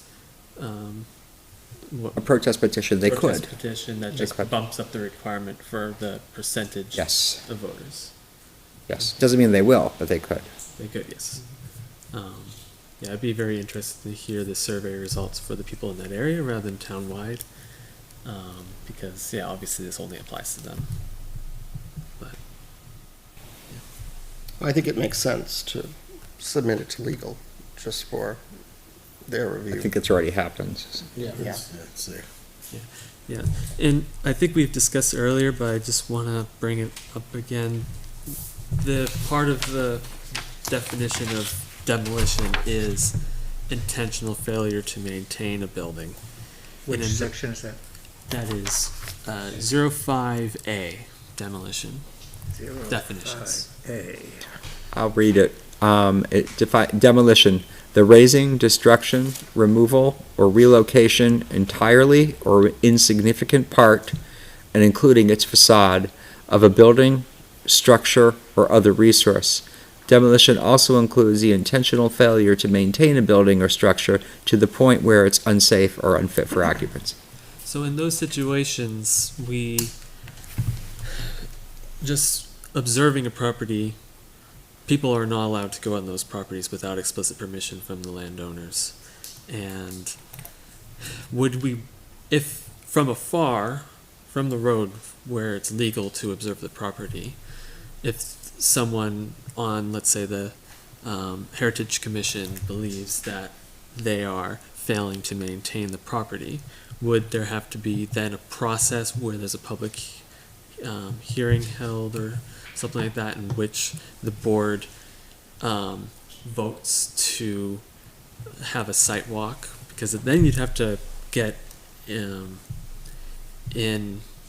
you'd have to have agreement from the property owner to let there be a site walk at that time, I believe. What would happen if the property owner declines to let anyone on the property and they fail to maintain it? And they have not applied for a demolition permit? Correct. They're just letting a building fall apart? I think that, the code enforcement officer in the town would probably have something to say about that. And at that point, it would be the code enforcement So operator. I'm gonna, we're getting into a delicate area here. So it can happen all the time and it doesn't necessarily mean it's a home in a historic commission, right? somebody, or for some reason, we believe that a home is not habitable, right? Inhabitable, and that's code enforcement. So that's a town employee that in their official duties is always covered by insurance to go on to a property. That's a town employee. I think we want to be careful about giving that authority over to a group of people that aren't specifically knowledgeable in building codes and things of that sort. So perhaps we use the code enforcement officer to do some of those types of inspections. That's what they're trained to do. They go through training to do that. So Kim, to Jared's point though, the language as suggested in here basically infers that there will be monitoring of this. So are you suggesting the language be changed or that part be stricken? like, should we clarify that it's the building inspector for that part? Well, and I think that goes back to my point kind of the 2310, Code the enforcement. enforcement. Right. You need to be careful. I don't think that the Heritage Commission should be the enforcers of this sentence or basically pretty much the ordinance. I think you need to have an official arm, I agree, that does that, and that's generally the code enforcement officer. So if zoning has an issue with something, quite often they will send the code enforcement officer out to check to see whether, their decisions are being abided by. Like, has the decision been abided by? We send out code comes back, yes, no, makes a report to the zoning. Code could do that to Heritage. Code could make a report. I've been through the building, there's this, and this, and this. But you also have other issues that come up that legally may not make a home uninhabitable, but they may not make it aesthetically pleasing. And that's a really gray area. And that's not an issue here. Right, but I'm just saying, including its facade Yeah. and intentional failure to Intentional neglect. maintain a building, you need someone with some official capacity to make the Right, decision right. on whether that is really happening. Because, failing to paint your home Right. for 10 years isn't a code enforcement. It may make it more attractive in a historic district. It may, but it's. To speak to Kim's point here, the code enforcement officer's duty is generally to enforce zoning, planning laws, and public safety. Not painting your house typically does not fall under public Correct. safety. Yeah, Right. it's So- not. So would this entire, House inhabitable. would the only one listed in here in the enforcement section, would that be the code enforcement officer, or would we also have other designees for other responsibilities? Normally, it's the code enforcement officer. I mean, generally, in a large municipality, you might have a few of them, but we have one, which is also our building inspector and also our health officer, right? Because quite often, when our code enforcement officer goes out, there's health issues that may be present. And so he or she is trained in that as well. If the board did want to move it forward, I would just suggest adding at the end of that sentence where you say, to the point where it's unsafe or unfit for occupancy, you just put, I would suggest that you'd put as determined by the code enforcement officer. That's the individual who would make that decision. And I think at this time we'd also probably want to specifically mention the code enforcement officer in the enforcement section too. Yes. We did. Kim corrected that. Yeah. Under enforcement. Under Yeah, I think enforcement. Jay has that. Yeah, you would change zoning board to code enforcement officer. And while you're at it, the next section would be 23.11, but that's a minor point. So under remedies for violations, would that be under the purview of the code enforcement officer? Or are you asking that the Heritage Commission provide the remedy? Because it says here, the Heritage Commission, in addition to other remedies, may institute any appropriate action and proceeding to prevent, restrain, correct, and abate such a violation. I mean, it's, Those are under the state requirements for a Heritage Commission, those fall under okay, the so purview there of is the a Heritage. statute that provides for that, under that, okay. But that would also be the code enforcement officer working through the Board of Selectmen. Right, okay, yeah. Because that's what I wanted to ultimately, make sure. it's the selectmen who would decide whether or not they want to take action on Right. something. So does that language have to be changed at all? Or- I don't think you have to. I think that's just true across the board. It's ultimately, if the town is going to take action, it's through the selectmen. Okay. I know we kind of went off the rails. Is there any other members of the public who wish to comment? I'm sorry, thank you, though, Ms. Kleiner, I'm sorry, I don't mean to. Don't worry. Your input is very, very valuable. Any other members of the public here this evening that wish to comment on this proposal? Okay. Hearing none, I'm actually going to close public input on this topic. Okay, so there will be no more public input. We're going to take it back to the board. What does the board want to do? Now, we can bring this to another public hearing. What is the will of the board? What do you want to do with this ordinance? You've heard from different If I may, real- perspectives. If I may, real quick, I just wanted to point out a few more small things. I think on the first page definitions, it might be useful to, now that we've added this, I don't know if we're keeping this line about buildings, but if you are, I think it would be useful to define what a building is in this ordinance. In 2308, the third line, I know last time someone had a question about moving or demolition of any historic, sorry, the line above it, any historic district, just change that to the historic district to kind of prevent ambiguity. I'm sorry, I lost your worry. I'm sorry, the second line of 2308, yada yada, any structure or place within any historic district. Someone just at the last work session wanted to make that clear at the historic district, not any. Any to the.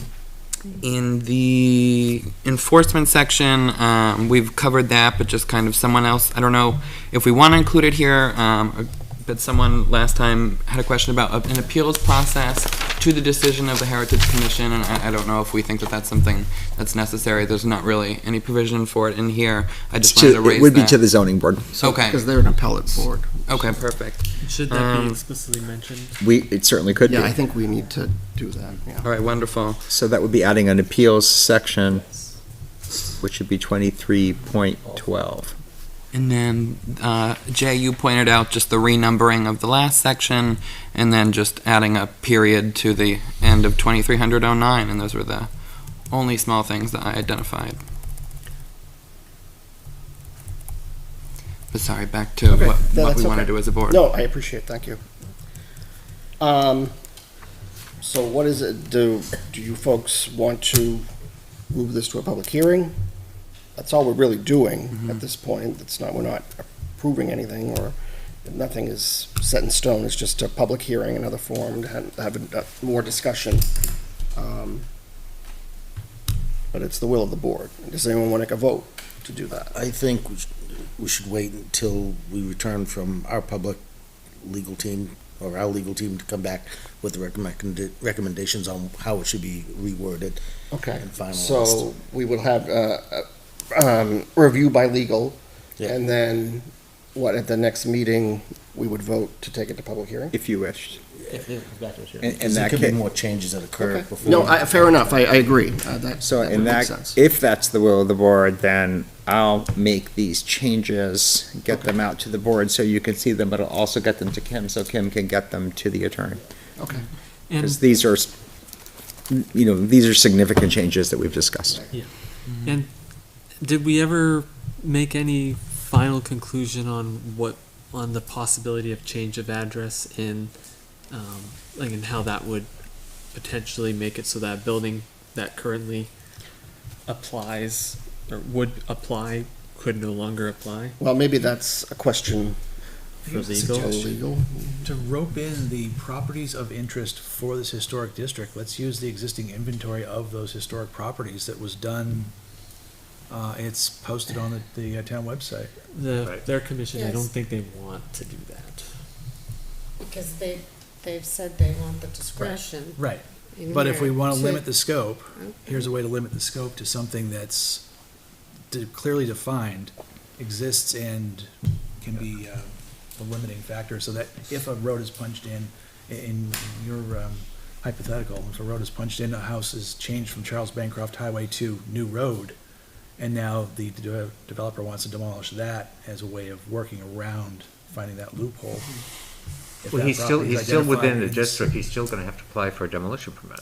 Right. Yes, but you wouldn't have enforcement if this workaround is legally possible. It's no longer. But it could No. still be denied because it's within the historic district. But it would, what I'm saying is, I'm not a lawyer, and if it's possible there's a loophole there, it could just get out of the district. Yeah. In Well, I which think case, that's- you would be only advisory at that. That's something I think legal would We have need- to, we need we have to legal. ask that question. Right. Yeah, we need feedback With from legal and find out 'Cause we- where we stand with Because if that. that's the case, we could probably add a line that says that also includes property or buildings that were previously within the district boundaries. You Part could of say, the inventory. properties that have an address on Charles Bancroft Highway at the time of the adoption of The this adoption of ordinance. this warrant article. Or thereafter, probably. Be- For new, to include new buildings too, because they do want to include new buildings. If you did build a new It's house not like a on, 60-year in that clock. stretch, it would still qualify as historic. It will be within the historic district, right. Anywhere. It would, but then Right, but that already. you would apply. Ordinance covers. Yeah, well, I'll throw in something, if that's a concern, I'll throw in something. So, clear on these dates, so then, do you want to bring this to January 7th for a hearing, or? No, we, No, I think we're gonna do January. Okay, we'll bring it back as a workshop As a on workshop. the 7th. On the 7th, Yeah. workshop. Yeah. So you'd like us to participate on the 7th? Absolutely, if you wanna Definitely. come, yeah. What if you don't have, well, we should have legal by then, I would think. Well, yeah, I think we're think gonna so. have that information, so I think that's why we're doing this first. So is the purpose to have another public hearing, to get clarity on the legal questions that you Correct. have, but Or workshop. also to get, Workshop, Workshop. It's a workshop. okay, and then a So- public, I'm sorry. and then a public hearing after, it would have to go to a public hearing at some point. If it's the wish of the board to move Right. it to a public hearing. So, several meetings ago, I asked if we could survey the people in that stretch, and it was rebuffed. So are we saying now that we would like those people Depends on the to number be- of residents, as They Jay count said. them up, let them count them up. If there's 100 or less, then they have to be notified. No, there's more than 100. I counted. Right. This does lower the count, so it's gonna be harder to count now because certain ones have an address that isn't Charles Bancroft Highway, so we're gonna have to re-inventory it. Which is gonna be a little There has harder. not- Let's assume that there's more than the 100 that you're saying. So in which case, those folks would not be notified. Is that what you're saying? Not directly. None of them would. They wouldn't get a direct, they wouldn't get an individual notice of the public hearing. Right. And Which I would just add, that notice isn't a survey, it's just a notice of the public I'm hearing. sorry, I Yeah. misspoke. Yeah. But, some type of notification that's calling their attention to something. board that decide to is, send a you know, notification? For a town that doesn't have a town newspaper. and Somehow, I think everyone gets within that its district news is in gonna be odd well ways, aware. Facebook and other things, so I, you know, it's concerning to me that Yes. those folks won't have a voice.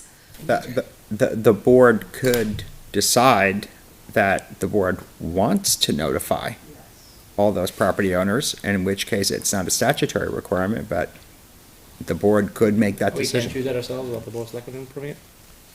We can do it ourselves? It'll come out of the planning board budget, I'm assuming, but yes. Yeah, you could, the board could decide, yeah. I think don't know if we need several to of us would definitely be more comfortable to notify them regardless of whether or not we're required to. I think it makes You could sense. absolutely make that decision. considering it's So- going to be in that area. So, in which case, when and how will we make that decision? My suggestion would be, that would be a decision that you would make if you decided to move this to public hearing. So Because if it's- the board decides not to move it to a public hearing, then It's a moot point. that's that. So, Yeah, and if there are many concerns brought up by legal theoretically that makes we have to go through another, and there hasn't been a final revision by January 7th, then we might have to bump it a year, right? It's, yeah, I mean, it'll be up to you. So at the workshop at the 7th, you'll make a decision as to whether you have a comfort level to move it forward to a public hearing. And if so, then yeah, we would want to it sounds like the consensus of the board is you would want to notify. And there's still enough time to get it onto the warrant? Yes, but only time to have one public hearing. can't do two. Right. That's the only. So it would be basically, at that public hearing, it would be an up or down vote as to whether or not you want to recommend it for the warrant. Would it be, I have a question, would it be possible to review the raw survey at the workshop as opposed to this executive summary? I want to see like where that overwhelming support for the historic district came from. Yes, it's on the website, but we can send everybody a link to the survey. I want to see how that question was worded because it doesn't, how a question is worded does not always imply. It wasn't a direct question on the survey. It wasn't a Not direct a direct question. No, it Yeah. wasn't a direct Okay. question. It was It just was a response that people wanted the main road to remain the same. Okay, But we can send the link out to everybody so you can have a chance to look at the survey. thank It's you, on Jay. it's on the website. Yeah. Town website. Right. I'm scrolling through it right now, behind your back. Main road remains the same because it has passing zones. True. So are we going to vote to move it to public hearing or not? No, you're doing. No, waiting on the legal. workshop. Well, I'm sorry, we're going to wait on legal. Yeah, it seems Okay. premature to move to. And then we'll do that. Okay, Then you- got it, okay. Sorry. And we would make it apply to the district boundaries as proposed as buildings. That probably complicates it because it wouldn't then apply to, technically the district boundary wouldn't include parcels that don't have buildings on them at the time, but could in the future apply to those parcels. Correct. I think it would make sense to still notify property owners of those ones where it currently doesn't apply to, but theoretically could if they built there. 'Cause that's definitely, Any address between those two streets should be notified. And No. Robin and Page. Now, in that scenario, say you decide to sell your house when it's for sale, would you have to disclose that this house is in a public hearing and subjected to? No, you wouldn't have to Not- disclose not it. New Hampshire? You don't have to disclose if you're in a zoning district or any other district. Okay. Right, you do need to do your homework as a homeowner to find those Good things agent. out. A good agent. So let's have legal take a look. Let's figure it out for next time if we. And we'll make some changes to We'll the make some draft. changes. Okay, Thank you for your time. thank you, we appreciate it. All right, we gotta move on. Number 4, Northern Commercial District Work Session. I believe Mr. Charbonneau and I see Mr. Metropolis in the audience. I don't know if you guys want to come up. Present. Would you like me to just walk through the Yeah, changes please do. from the last meeting? Absolutely. All right, I'll be brief. So I think of course, the board is aware, and I think most everybody who's still in the room is aware that, one of the items that the board has been discussing is the possibility of amending the Northern Commercial District to include a provision that would allow a mixed-use village district option, as a conditional use. So that's really what's proposed here. So we had a pretty robust conversation at our last work session on this. So I have made some potential changes to the language. Based on that discussion, I will say there's probably a better way to do this, but I'll come to that. So one of the things that we talked about was, the language as it was written before, and in talking about permitted uses, it said, of course, the residential uses, single family, et cetera, and then it said commercial uses including retail, office, restaurant, personal and professional services, and other non-residential uses, developed in harmony, et cetera. And so there was concern that maybe we should really be more specific about that and list the uses that are allowed.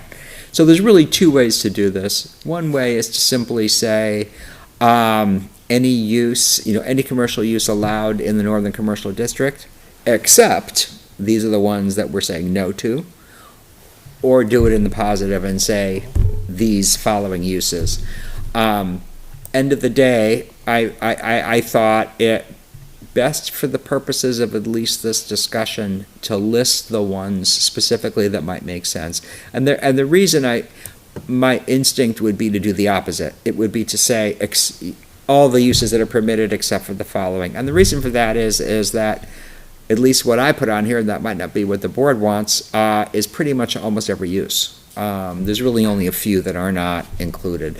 But the reason I thought it made sense for tonight to list them all is because it's easier to have a conversation around, do these make sense or not? So if you decide that that way we can say, no, I think G should be on the no list. So at any rate, I don't necessarily feel we need to go through each one now, but pretty much these are the lists. I'll just kind of go down very, very general. And I will say some of these might be a question mark. I think, though, the essence of what the board, or at least the conversation that I recall, was that there was a sense that the commercial uses that we allow in the mixed-use village district should be uses that benefit or serve the people who live there. Not exclusively, but there should be that benefit. So that's really what I tried to do, is look at the kinds of things, and some of these are arguable, so that's why they're here. But, banks and branch offices, financial institutions, okay, a bank, I could see that. B is really general retail of any kind, and there's kind of talk about what some of those might be, but it doesn't include automobile service or gas sales. Convenience stores. It's always nice to have a convenience store. It's convenient. There's also, upright, and there's other stuff that comes with that. And so there could be some compatibility questions around that. Restaurants, except for takeout or drive-through. Professional offices, again, that's one of those that could be a question mark. Medical, dental, legal. Yes, there could be a benefit to people who live there. Question mark. Healthcare facilities, these are really urgent care facilities, not to exceed 10,000 square feet. Well, clearly there's a benefit there. If it's, 10,000 square feet, it's probably serving a whole lot of other people, but personal services, such as barbershops, hair, nail salon, dry cleaning, etc., I think that's pretty clear. Drugstores and pharmacies, once again, that's not to exceed that 10,000 square feet. So, yes, clearly a benefit. A 10,000 square foot pharmacy is not insignificant. For context, how big is the typical CVS or Walgreens or Rite Aid? 10,000 square feet. Yeah, I think that's exactly how we got to the 10,000. Okay. Bakeries, etc., with on-site retail sales, and the reason why that's there is that doesn't mean a production commercial scale type bakery. Athletic facilities, gyms, etc. Sure, churches, they're allowed anywhere anyway. Public, private, nonprofit, recreationals, and then schools, nurses, daycare centers. Kind of again, those things have a magnitude. That's something to consider, but again, ultimately, the compatibility is part of the conditional use review. So this is just a list of permitted uses.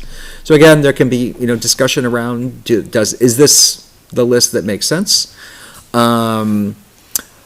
Other things that we talked about was concern around density. We had a maximum, first of all, of 6 residential units per building, so there was a question as to, does that really make sense? Why 6? So at least at this point, I propose striking that. And we also had a conversation around density, and I think you're going to see a presentation related to that. And there was really kind of a back and forth. Like, there was a suggestion is we might be able to go as high as 6. We kind of looked at what else do we have. We were at 2.5 units per acre. I landed at 4. And that's the maximum that we currently allow anywhere in Litchfield, and that is in the manufactured housing park provision where we allow 10,000 square foot lots. So at this point, it says 4. And then this was also language, I'm at the very end now, where we talked about, kind of the different features of the site.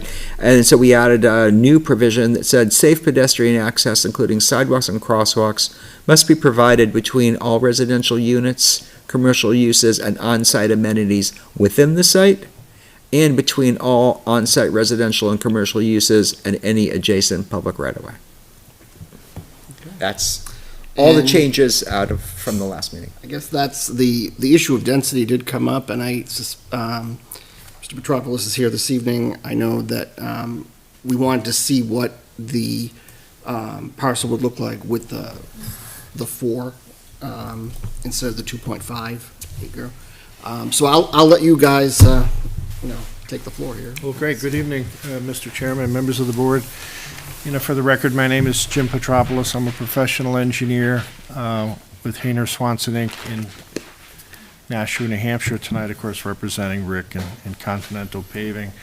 Rick reached out to me a week or so ago, said he had a good meeting with the planning board, wanted to make some edits to a plan that we actually presented to this board in 2021. Of course, I'm looking at all the new faces, and I'm saying, well, Lisa was on the Londonderry planning board back then, but there's a lot of new faces here. So what we did is we took that 2021 plan and amended it, Mr. Chairman, to that 4 units per acre. And with a few minutes' time, I'll very quickly walk through what this is. What we did is we took an aerial of that northern commercial zone on Continental Properties, what you're seeing, thanks Jay, at the top of the sheet, and in the main drive to the left is the Charles Bancroft Highway. You can see T-boning into it is Albuquerque Ave.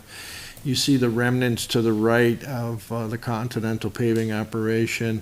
You see the driving range smack dab in the middle, Hidden Creek's driving range, and Hidden Creek just to the south of that.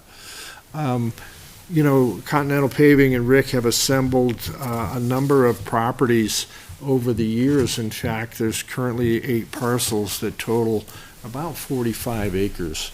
And so what I want to do is show you what we did in a mixed-use manner with exactly what Jay said, to try to target uses that would be used by the residents of the town of Litchfield. We're not taking 45 acres and saying, oh, good, let's put a 200,000-foot warehouse here like every other community in New Hampshire is doing. We said, Rick really wanted to develop this land for the benefit of the residents. And I think we're pretty good, Jay, with your red uses, with the exception of a couple that I'll talk about in a minute. So can we scroll back down, Jay, just so I can see at the top of the sheet? I'm going to start up top and work down below. Yeah, real quick, just as a reminder, there's 3 parcels up to the north. They straddle the Northern Commercial District, which is the red line, and the Northern Commercial Industrial. And if you recall on Parcel A, Rick churched up a building about 5 years ago into a productive building as part of Continental's Paving's fleet maintenance facility. Parcel A, couple acres there. And the vision is to construct a road that comes off of Charles Bancroft and does a little loop and then comes back down into Albuquerque. And what that'll do is provide frontage for lots B, C, D, and E, as you see there. And they roughly measure between 3 and 5 acres. And they essentially are lots that we think would be developed in that commercial/industrial manner. a contractor, a contractor's building, possibly professional offices, an accountant's office, something that could be built in that particular area. Right in the center of the sheet is parcel F, and it plays off of a plan I looked at probably 40 years ago in Lowell that really is a drive-through parcel. And I know that was kind of the exclusion, but hear me out for a second. With 3 uses there, you have the potential for a drive-through restaurant, a bank, and possibly a car wash. And I know they're dirty words to certain communities, but again, I think there's a lot of residents, much like the last poll, if you polled people, would they like coffee in town, or would you like ice cream? There are a lot of them are going to say, yeah. Would they like it across the street? Maybe not, but anyway, it's just an idea. Rick is not married to this. This is just possibilities of what could be. And then across Albuquerque at the corner on Commercial G, that is a little larger commercial, and that's, Jay, where really we would look to do the 100 square feet per residential unit there.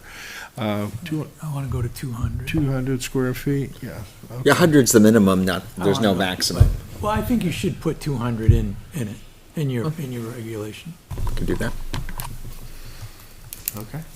But I said to Rick, just, wouldn't it be nice if there was a small supermarket or something there in town that could go there, as a possible use? I know the town I live in had a successful, about a 10,000 square foot supermarket. It didn't last, unfortunately, but it was nice while it was there for the residents. And then, of course, what's left is 25 acres, and that is parcel H. And so at 4 units per acre times 24 is 96 units allowed. This plan represents 92 units. It was a very quick study that used the 6 and 4 unit plans that had been used at Callaway Circle and currently under construction at Rose Meadows. Access is off of 2 locations at Albuquerque, pretty much teed in with the Hidden Creek and driveway to the south, and then the new drive we discussed. Kind of a loop road. We have water, which is lovely, septic systems.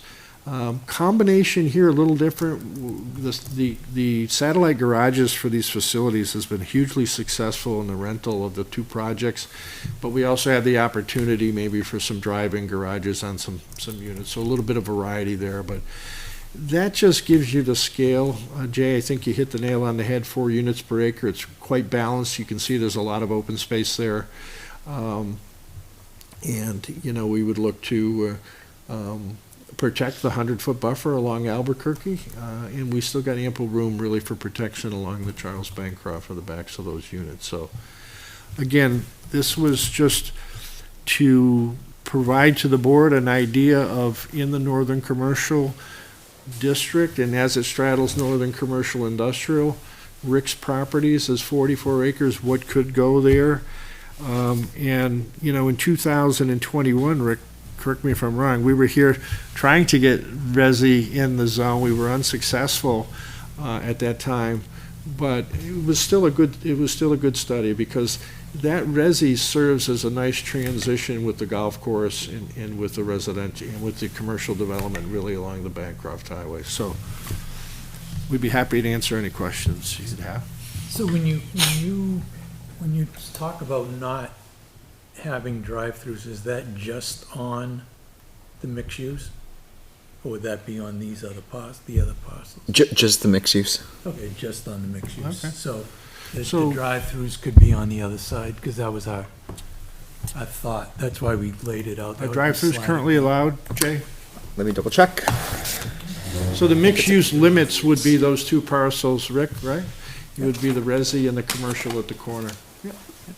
So that commercial at the corner of Albuquerque and on the south side of Albuquerque, that's a big parking area up against Charles Bancroft? Yes. It It can be turned around. It can be any way. It just we put something together. It's yeah. not. You know, as I told you guys See if- before, I'm open for any input you want to give me. And what did you mean, was that a residential area where you said 200 square feet? 200 square feet Per unit. per unit. Okay, okay. 200 square feet of commercial Oh, for every unit. oh, okay. But Joan, that is what we call But that's front, when you go to 4 units per acre. What was that? yeah, getting back to the parking, we would call that front field parking. I don't like it.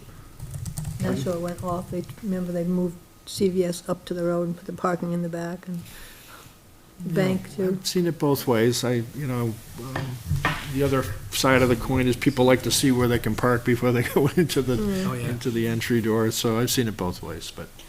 So if I may, we do allow drive-throughs as a conditional use, so we allow gas stations, automobile service and repair, and restaurants with drive-throughs or takeout, but it's a conditional use. Nice. And in terms of, because I think we talked about this affordability of housing, if we increase it to 4, can you speak to that a little bit in terms of the affordability? I mean, how is that? The best way to get the cost per unit down is to make bigger buildings. The smaller the building, the more it costs. But if you want to go bigger buildings, you can multi-story buildings, meaning, like. The 3-story garden style? Either way, you're saying higher density is what you're saying. Go up or put more into Yeah. a smaller spot. Yeah. But currently, if I'm not mistaken, Litchfield has a 2-story rule, right? Yeah. And I think the comment that we had heard at our last meeting was just that, the fewer exterior walls, basically, those end units were more expensive, so the fewer end units, Yeah. the more affordable it is. Do you guys see a way to more tightly integrate the commercial, retail, and the resi together, opposed to having all essentially condos stacked off? You have retail on the bottom, condos above, something like that, have more of a village feel to it, opposed to just being all resi in one circle. Yeah, so that's a good idea. I think you're talking about maybe at the building at the corner, where if you did retail down below, could you put some residential units up Instead of above? more of a truly walkable, you can do more than one thing in one circle kind of thing. More on-street parking versus parking lots, that kind of thing. Why do we hate cars? I mean, it takes the same amount of pavement if you're gonna have on. I'm just saying for the look of it, it's all style based. Yeah, but on-street parking, it takes the same amount of pavement as making a Correct. parking lot, so it's kinda, it's really what you prefer. It's a style of a substance. The other key word you just mentioned was sidewalks, and of course, Rick is active in the sidewalk program from Albuquerque up to Renee's project. And so that takes a big piece of frontage, and then sidewalks throughout this mixed-use development. Yeah, absolutely. There's a lot of options along the Charles Bancroft frontage of this area. Rick asked me to show up tonight, and we I was put just this curious. together pretty quick, just to give you a sense of scale. Yeah, we can move things around, I mean, it's really just to come up to show you that it works. Yeah. That's more than anything, and come up with it really doesn't matter to me. other I than- wouldn't want to drive towards an on-street parking model, because you'll end up looking like that new development in Londonderry over by the Market Basket, where there's parking on the street all the time now because they didn't build enough parking behind the No, buildings. that's the employees have to park out there on the Yeah. street. So Make their employees park let's there. make sure there's enough parking for everybody who's going to be there, both residents and employees. But that's It's not the cluttered way, streets. that's what a lot of them do, though, when Jeremy's asking that's, a lot of them do that, I mean, Right. Tuscan Village is a ton of parking like that, there's just, it's the way it is. It's kind of a new urbanism trait on the Right. streetscapes to do that. Personally, I don't think it fits here, but I would say that we would try to focus on the streetscapes within the apartments or the condo portion of it, more so. And in than this that. layout, what the thought was is to have the housing there, so that if there's a commercial spot that's open later at night or whatever, you're not affecting That's true. the housing. Right. Just, Early morning deliveries too. It'd also be nice if it was designed to be more kind of around Village Green, because I think that's That'd be nice, yeah. the concept. Because right now, everybody's basically looking at parking stalls. Yeah, I know we're sitting here picking apart your design, and that wasn't the intent. That wasn't the intent, I right? appreciate you very much giving us a conceptual, if you will, of the, particularly the 4 units per acre, because that was what I was concerned about, was that, if we put something like this forward, we need to be able to sell that to the public, right? So, in doing so, we need to know what that looks like and feel comfortable with We it. have some plans that we can hand out to you that show like Calawa Court, even Rose Meadow, that there's more than that Yep. together in Plus Acre, so let me show them, right? Sure. Callaway Court's really a good example because even though it's on a bigger piece of property, it's 42 units, that probably end up in the area immediately around the units at about 10 acres, so it's really the right density. These are just other, this isn't this, but it's other. We can share. Thank you, Ryan. Yeah, and I think the more Did you have an extra one? Thank you types of very much. visuals that the public has, it will give them more confidence in what they're. It's pretty nice. The street is fantastic, so. So if you look on the first page of Rose Meadow, in the red, there's 3.21 units per acre there. And then in the yellow, it's 4.88 units per acre. So it's just kind of showing you. It's actually, if you don't include out back in the wetlands, is actually 6.2. Right, so like, so you can group them together and it works with the soil, I guess was the question last time. Yeah. And here's this 6.27 units per acre, and it works. And the pictures, that's the drone shot that matches. Oh, wow. And then back, you can see the drone shot for Yeah. Calawa Court. Yeah, and I mean, even in keeping with the survey results of where people say they want more services in town, they need more housing, but they want the rural feel, something like this gives you a little bit more space. So you say, okay, I see density, but I also see space and, Yeah, doesn't Rose fly Meadow in the has, face I of- think, wasn't it like almost 80% green space? Yeah, yeah. We were way up We on had, green space. we had a lot more land there, sure. Mr. Chair, I had a question about the uses, if I may. Jay, thank you for putting a laundry list, and again, forgive me for just editing what, you. It's fine. But I guess it's fair game, right? Totally. So, under banks and branch offices of financial institutions, if you wanted just a single wall with an ATM, is that considered a bank, branch office, or financial institution, or no? Do you have to specifically write ATM as a use? I Do you would. know what I'm saying? Where they have those ATM, Yeah. built into the wall. I mean, if we don't want banks, Yeah.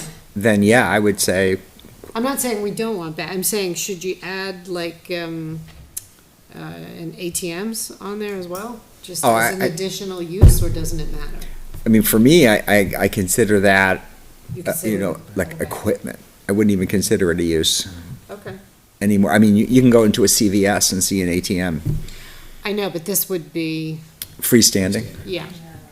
Oh, if it's freestanding, then you might want to be specific. I mean, it could be built into the wall of somebody's building, but then again, it could be freestanding. I don't know. So I'm just saying, if you, like a kiosk, Jay. yeah. Right. It'd probably be its own unit anyway, so. So we could modify A to say that. Yeah, just maybe, Right. I'd say it's only going to be important to list that if we want to exclude banks specifically, but allow kiosks. Like if we don't want a full bank there, but we want a little kiosk for Right. someone to go to an ATM. Just backing up, though, in terms of language, the wording here is taken exactly as it is in the northern commercial zone. So I didn't modify this, I just took the underlying uses and moved them over. We could certainly modify them, but just for reference, everything here is exactly as it appears now. Okay. But we certainly could modify any one of these, of course.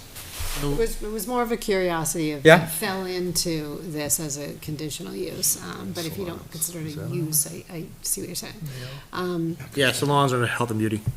Huh? Salons are here, health and beauty. How about a nail salon, does that fall under it?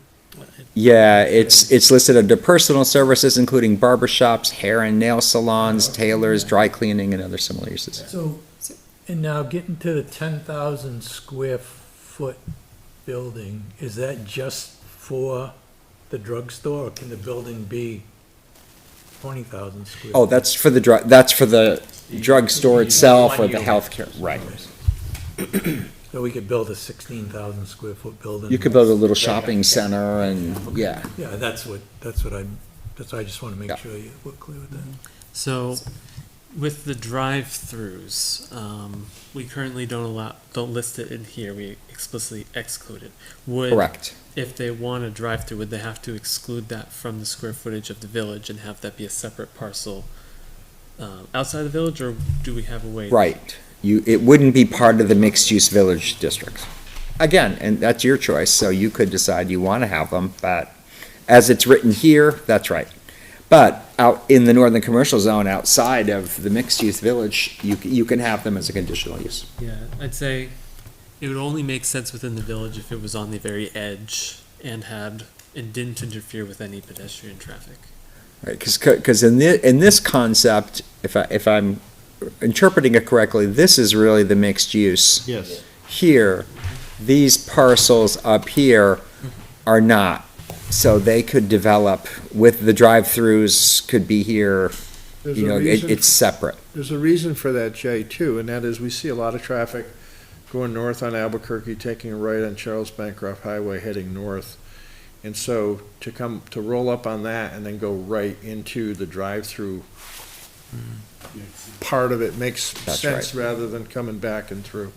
Yeah, traffic picks up dramatically on Charles Bancroft Highway after Albuquerque. Jay, question for you. Number 5 here, not less than 100 square feet, which should go to 200 square feet, commercial space per residential unit. Not saying anyone would abuse this, but could it be abused to have just single-family homes and then have enough square footage for commercial side by side? I'm sorry, say that again. So the way it's written here. Yeah. You're saying, well, Rick's saying, 200 square feet minimum commercial per one resi unit. Yep. So that resi unit could be a single condo, could be a single family house. Yes. They're not the same thing. So you could have all single families and then a minimum requirement of commercial space in 3 buildings. You could. Do we want to have it like that as far as it's written here, or should we be more specific in this? Just curious. So I guess, I'm not sure what you're driving at though. So, Go I ahead. think that's where 200 square feet helps over 100 square feet. Oh, yeah, if you do 200 square feet, then you'll get more commercial. Well, I know, but my point is here, you could just literally build, say that circle's all just single family homes. Correct. You only have 20,000 square feet. But you have now a bunch of condos, you're required to have more commercial space. So it could be abused, I'm not saying it wouldn't be abused, but it could be abused. Well, I mean, I don't know if I consider it abuse, but yes, you could develop at a lower density than is allowed. We don't specify a minimum, we said a maximum density. But we don't hear Rick talking about that, so. No, I'm just saying. But you are Hey, we're right. designing this. If there is a concern that somebody could come in and just do a low-density residential development with a small amount of And it's still a commercial building. you could put a minimum density in, yes. Or just a minimum commercial amount per acre, right? That's Well, the theory is you want units to support the, Right. you know, the commercial piece to it. I'm just saying it could be done based on how it's written. anybody Right. can twist anything. No, I know, it's a simple. I guess way the to say reason why I don't think it's likely Yeah. is because most people would want to take advantage of the higher density that I you're would hope so. offering. That's the purpose of a mixed use. Right. District. But again, if there's a concern, then we could put in a minimum density.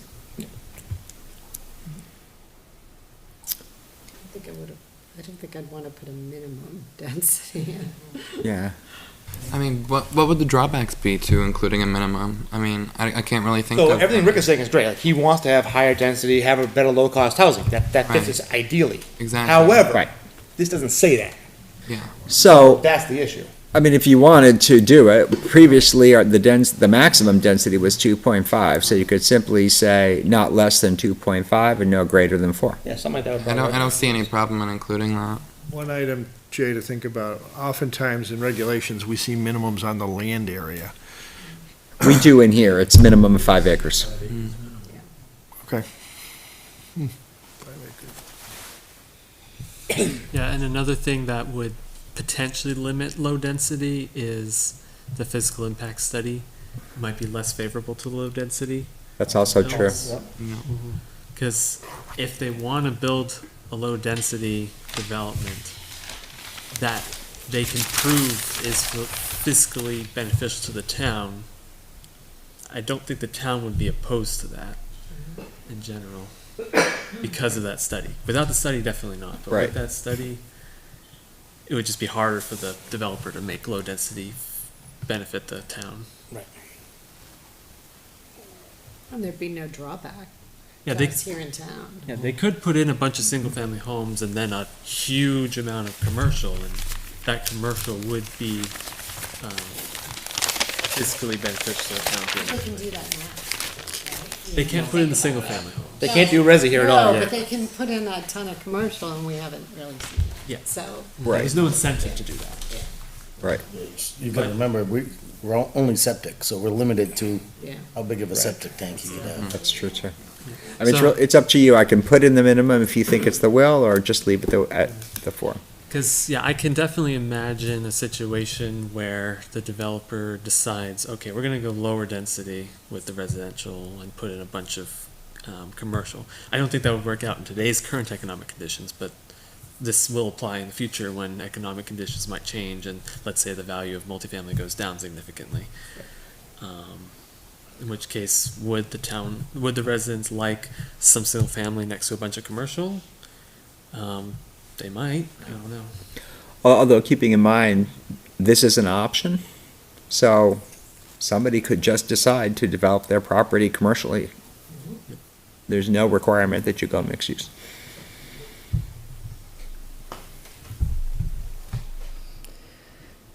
So, what does everyone think about density? Should we require some density or not? I think it's primarily the spirit of this ordinance to create opportunities for multifamily housing in that region rather than single family housing. And so for that reason, I would probably be inclined to go with a minimum density of 2.5. Like, I don't think you're going to see a whole lot of people that want to build like 2 or 3 single family homes, then have a little 600 square foot shack, because what are you going to do with that? But I think it's important to kind of codify it that way. Yeah. The advantage of requiring density is that the residential would theoretically support the commercial. Because currently Litchfield is so low density that it's hard to get convenient customers, except for the ones driving by. So I guess what would the board want to set the minimum density to? Because 2.5, there's definitely a lot of open space based on what we've seen of the developments in town. None of them, like for all of them, they have a good half of it or more just untouched, or at least open space. I Well, you think could just keep it 2.5 is fine. 2.5 to, up to the greater 4 units. Yep. I Guess we can do that. can do it that way. And do we want to increase the minimum commercial square footage to 200? I don't see why not. Okay. Yeah. So, the Rick Charbonneau, with the proposal is that section on the west side of Albuquerque, is that commercial? Does that satisfy the requirement? So just that lot in the corner there. Yeah, it's around 16,000 as drawn on the plan, so I didn't know Rick was gonna jack it up to. You see me kicking him underneath? But to go from 16 to 19 there is, So you that can certainly one- accommodate that. So that one lot would satisfy the requirement Yes. of for all those units there, and without having to add any of the units on the east side of Albuquerque. We don't plan on adding any on the north side of Albuquerque. That would be the north side, I think. Yeah, it's northeast. Yeah. You know, I think certainly, you know, I'd like to see, I don't know if you could do a bank, you could do professional offices, a restaurant, something like that. This is just my suggestion. You would want. And the town agrees too. This is actually on the survey. I mean, this is just my suggestion. This is written on the survey. Getting people to patronize at it. You know, health club might be a possibility. I mean, I think people in town would definitely be attracted to something like that. Urgent care. Urgent care, things like that. Anything but more self-storage. Not a self-storage. Yeah. Unless it's hidden out of sight, out of Yeah, mind. last thing I want to see when you go down to Albuquerque is. Yeah. You know, sometimes you see like, sometimes you go by, I don't know if it's Bank of America or whoever, but sometimes they have their building, it looks like a barn, you know, or something, or, you know, it looks like an agricultural feel to the town. I think that's what, you know, I would say, like to see, you know, maybe something that deals with that, with looking at the character, but You're gonna bring that's cake just, back? what's that? Bring cake back? Yeah. And it's not years ago. And I agree with I you. mean- I want it to look good. I want it to, you know, there's no reason why we can't dress the buildings up a little bit, you know, or undress them so they're not flashy. This would be a giant part of town too, so this would really stand out. So. I prefer if they all look like my bonds, but. Some nice barns, I would agree. And I have to add, Mrs. Jewett wanted a funeral home on that corner. That's interesting, because that would work too. I did not put that on the list. Missing service in this community. Casino, Jay? Service, you're right. That's the truth. Chuck? Casino? That may not fly. That would be a traffic issue. All right. Noise. So I've got two amendments. It's like, go back a long time ago when the sex-orientated. Yeah. Oh, yeah. So I said, well, put it in the middle of my quarry, Grapple pit, right? that's where it is. There it is to this day. There it is. Oh, really? What happened? Is that where it is? That's where it's approved. So, your plan shows rerouting the industrial traffic away from Albuquerque. Yeah, and we're gonna change it, so just go back now. This is what we did, but more than likely, we're gonna come like this, and then turn this so that it comes, and then this will be a T-ed intersection, so that will end up being a little different. And right now, with the gas station, we're doing all the improvements for our turning lane, even for us to come in, so that'll be all done now. Okay. That's all part of the approval for the gas station. So we're gonna build our side of the road, and the gas station will build their side, well, you know, so it all gets done. And the sidewalk to Albuquerque. Right. That'll all be. And yeah, I'd say that routing the industrial traffic away from Albuquerque would definitely be friendly to a residential village there. That's what we wanna do. You know, clean that road up too. It'd be much cleaner than it is now, so. Yep. It'd be not nice. It'd be a lot better for everybody.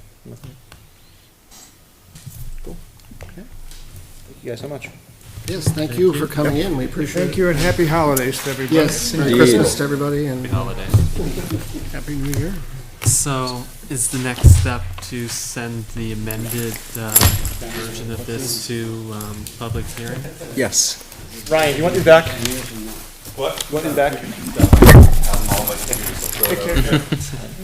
So, Good to see you. Happy holidays. Hey, guys. Right. when would we draft the warrant article itself for this? All right, So our next step is to send it to public hearing on January 7th. And then we'll have a chance to obviously get input. We can still make changes. Typically, we've held the second public hearing. And then after that, that's when if the board then votes to move it to the warrant, then we'll draft the language at that point. So should we, go ahead, Jared.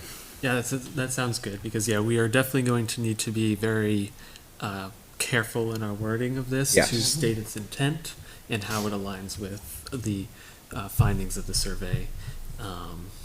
That's right. and How the residential is designed to support the commercial use, to make the commercial use commercially viable, because the survey results show that residents do want commercial. And this is probably the only way we're gonna get commercial, because we already allow commercial up there and it's not being utilized to its entirety, so. Okay. We're definitely going to be very careful when we get to that, so it sounds like it'll be the first or second meeting in January. So does anyone want to make a motion to move it? Can I add one thing? Yeah, go ahead. Sorry. I don't see it specifically written here at all, but are we tying this into the town's design criteria at all, as far as what we're doing now for the multi-use stuff that he's doing on 3A? Yeah, you would have to, because this will come in for site plan review, and so you would have to follow the design guidelines that we already All right, so have. should we add that here somewhere? You don't, you don't need to, it's, anybody who comes in for site plan review is subject to the design review. Okay, that's fine. At some point, we'll probably want to review our design criteria to make sure it Make sure it's says what we covered. want it to say, Yeah. but yeah, So yeah, we can do that at any time. at any time. I'm good. So, okay. So did you want to make a motion, Jared, to move it to public hearing? So or- which day would that be? January 7th. Okay, so I'll make a motion to send the amended proposal for the mixed-use village to public hearing on January 7th, 2025. I'll second that. Okay, I have a motion by Jared, second by Travis. Any further discussion on the motion? All right, take a vote. All those in favor of the motion to move it to public hearing, January 7th, please signify by saying aye. Aye. Those opposed, abstained? Abstained. Okay, motion passes 6-0-1. Thank you. Okay, are you working this week? I would need copy by 27th. I'll get it to you this week, yeah. Moving on to committee reports. Any reports from any committees? I'm sorry, we have one more. Oh, do we do? Oh, did we not put it on the agenda? I don't see it on Oh, the the agenda. abutter? Abutters? Oh, it's not on the, oh, did I miss it? It was on the schedule, it was actually on here. It's on the Yeah, agenda. no, you're right. You're right. I just remember that, It's on but the- it's in it's, the I don't portal. see it on the agenda. Right. Okay, all right, well, we can take it up next time, it's pretty, Okay, Yeah, I don't think we're going to need a second meeting for that. I don't think so. okay. All right, so we'll move to committee reports. We'll table that. Move to committee reports. Any reports from any committees? Jay, did you want, or actually, Jeremy, did you want to talk about economic development? We've had a lot of skipped meetings through the holidays, so, not really, no. Okay. But our intent with the northern thing is going right down the correct path, though, so that's good. All right. Good. Jay, anything from NRPC? No, nothing new. Okay. I don't think I have nothing new. Well, the Conservation Commission met at the beginning of the month, Thursday of the month. We had a meeting, talked about the DeRocher property, I think, and a couple That of subdivision's coming in January 7th. Is that coming in? Okay, all right, so, not much else to report there. CIP, obviously, we had our public hearing tonight, and that's going to the Board of Selectmen on the 23rd of December, so we'll see you at that meeting. And Lower Merrimack Local River Advisory Committee did contact, there was a notice sent out by Fran Murphy about a project in Merrimack. Didn't hear about any meeting being scheduled yet, but there was some sort of project regarding, I think it was a stormwater permit or something, so, shoreline permit. So I'll have to check to see if that is actually going to happen or not. The approval of the December 3rd, 2024 minutes. Anybody have an opportunity to take a look at those? I believe they're on the portal. Have any questions, concerns? Anything you want to amend or keep it the same? If you don't want to amend, I guess we'd entertain a motion to approve them. Mr. Chair, I make a motion that we accept the minutes of December 3rd, 2024. Okay, I have a motion by Lisa, I have a second by Jared. Any further discussion? All right, approval of the minutes for October, December. I'm sorry, December, going back in time. December 3rd, 2024, please signify by saying aye. Aye. Aye. Those opposed, abstained. Abstain. Okay, 1, 2, 3, so, what would that, 4, 0, 3? Yes. Okay, thank you. Um, Any other business? Jay, do you have anything this evening? I do not. Joan, do you have anything? No, I do not. Does anybody have anything? So just, I do want to clarify, for the amended village district that we talked about, did we amend the requirement from 100 to 200, or did we? Yeah, that was my understanding, so That's yes. a change that, Yes. yeah, he's gonna make. So another thing I think we should talk about is obviously we have our own opinions of the historical district. How should when we vote for things, how should we separate our opinions from what the board's votes for when voting to do this everything for the So I think district? what can happen is, obviously, we've asked to get an opinion from legal. So let's wait for an opinion from legal. Then, once we have that information, we can decide next meeting whether we want to bring it to a public hearing. At that time, maybe we can get in, if that's, the discussion, it'll be part of the discussion at that meeting, because we'll be talking about it. So, if we decide that we want to bring it to a public hearing, that's going to be a decision of the board. But right now, I think we just keep it simple. Let's have legal review it. Let's see what they have to say, get their input, and then we proceed. I'll say that when it comes to putting forward zoning amendments, there are different views philosophically, and there are definitely people on boards that I've worked with who feel, I don't agree with this, but let's put it to the voters.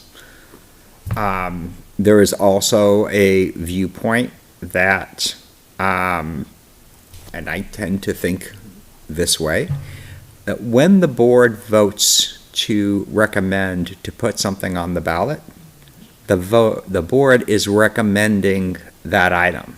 And so, if you take that view, then you're really not separating your view, you're voting your view, right? You're voting how you feel, whether if you don't feel it's a good idea, you probably, again, that's just my opinion, you probably shouldn't vote for it, because from the perception of the public and the voters, this is coming from the planning board. Yes. And the warrant article will state our vote on it, right? So it'll say 4-3 or whatever it is. Yeah. So it will come across to the voters that people were against or for. So. But again, people have different views on that philosophically, that would be my view. Okay, and is it possible to, is it possible to send it for a warrant article without without a majority recommendation? No. So, it's If possible it that fails here from a vote, it Yeah, does it not would go have any to go further. to vote. So, right. And at that point, if that happens, they would probably have to petition it. They could do a next petition. It's too late. They'd No, have it's to- not, that we looked No, today. they have For an this option year? to For this year, do a though? citizen's We petition. thought so. Yeah, they can do a citizen's Till petition. when? When's the cutoff? January 14th, that sounds late. That's why I Yeah, made but the we're not even gonna distinction. meet on this No, until it would be a petition, they'd have to get 25 signatures. Yeah, That's we're why- not even gonna meet on this until the 14th. No, 7th, we meet on the 7th. Well, at the absolute earliest, if we like it then, It's January 14th. right? If we don't like it on the 7th still, They could go for a Then petition. they can. They can Okay. go for a citizen's they have 7 days. But the 7th is only a workshop, right? I thought we weren't sending it to public hearing till the 21st. That's correct. That's what we're doing, so they would have they have no time at all. So how would they know if they need a petition if we haven't taken the vote to send it to the Right. warrant? Yeah. Yeah, that's, That's the point I was getting across. yeah. Oh, okay, sorry, I missed. No, But if you said it way better than I said it, but yes, that's about my point. I was like, huh? So you wouldn't vote on the 7th?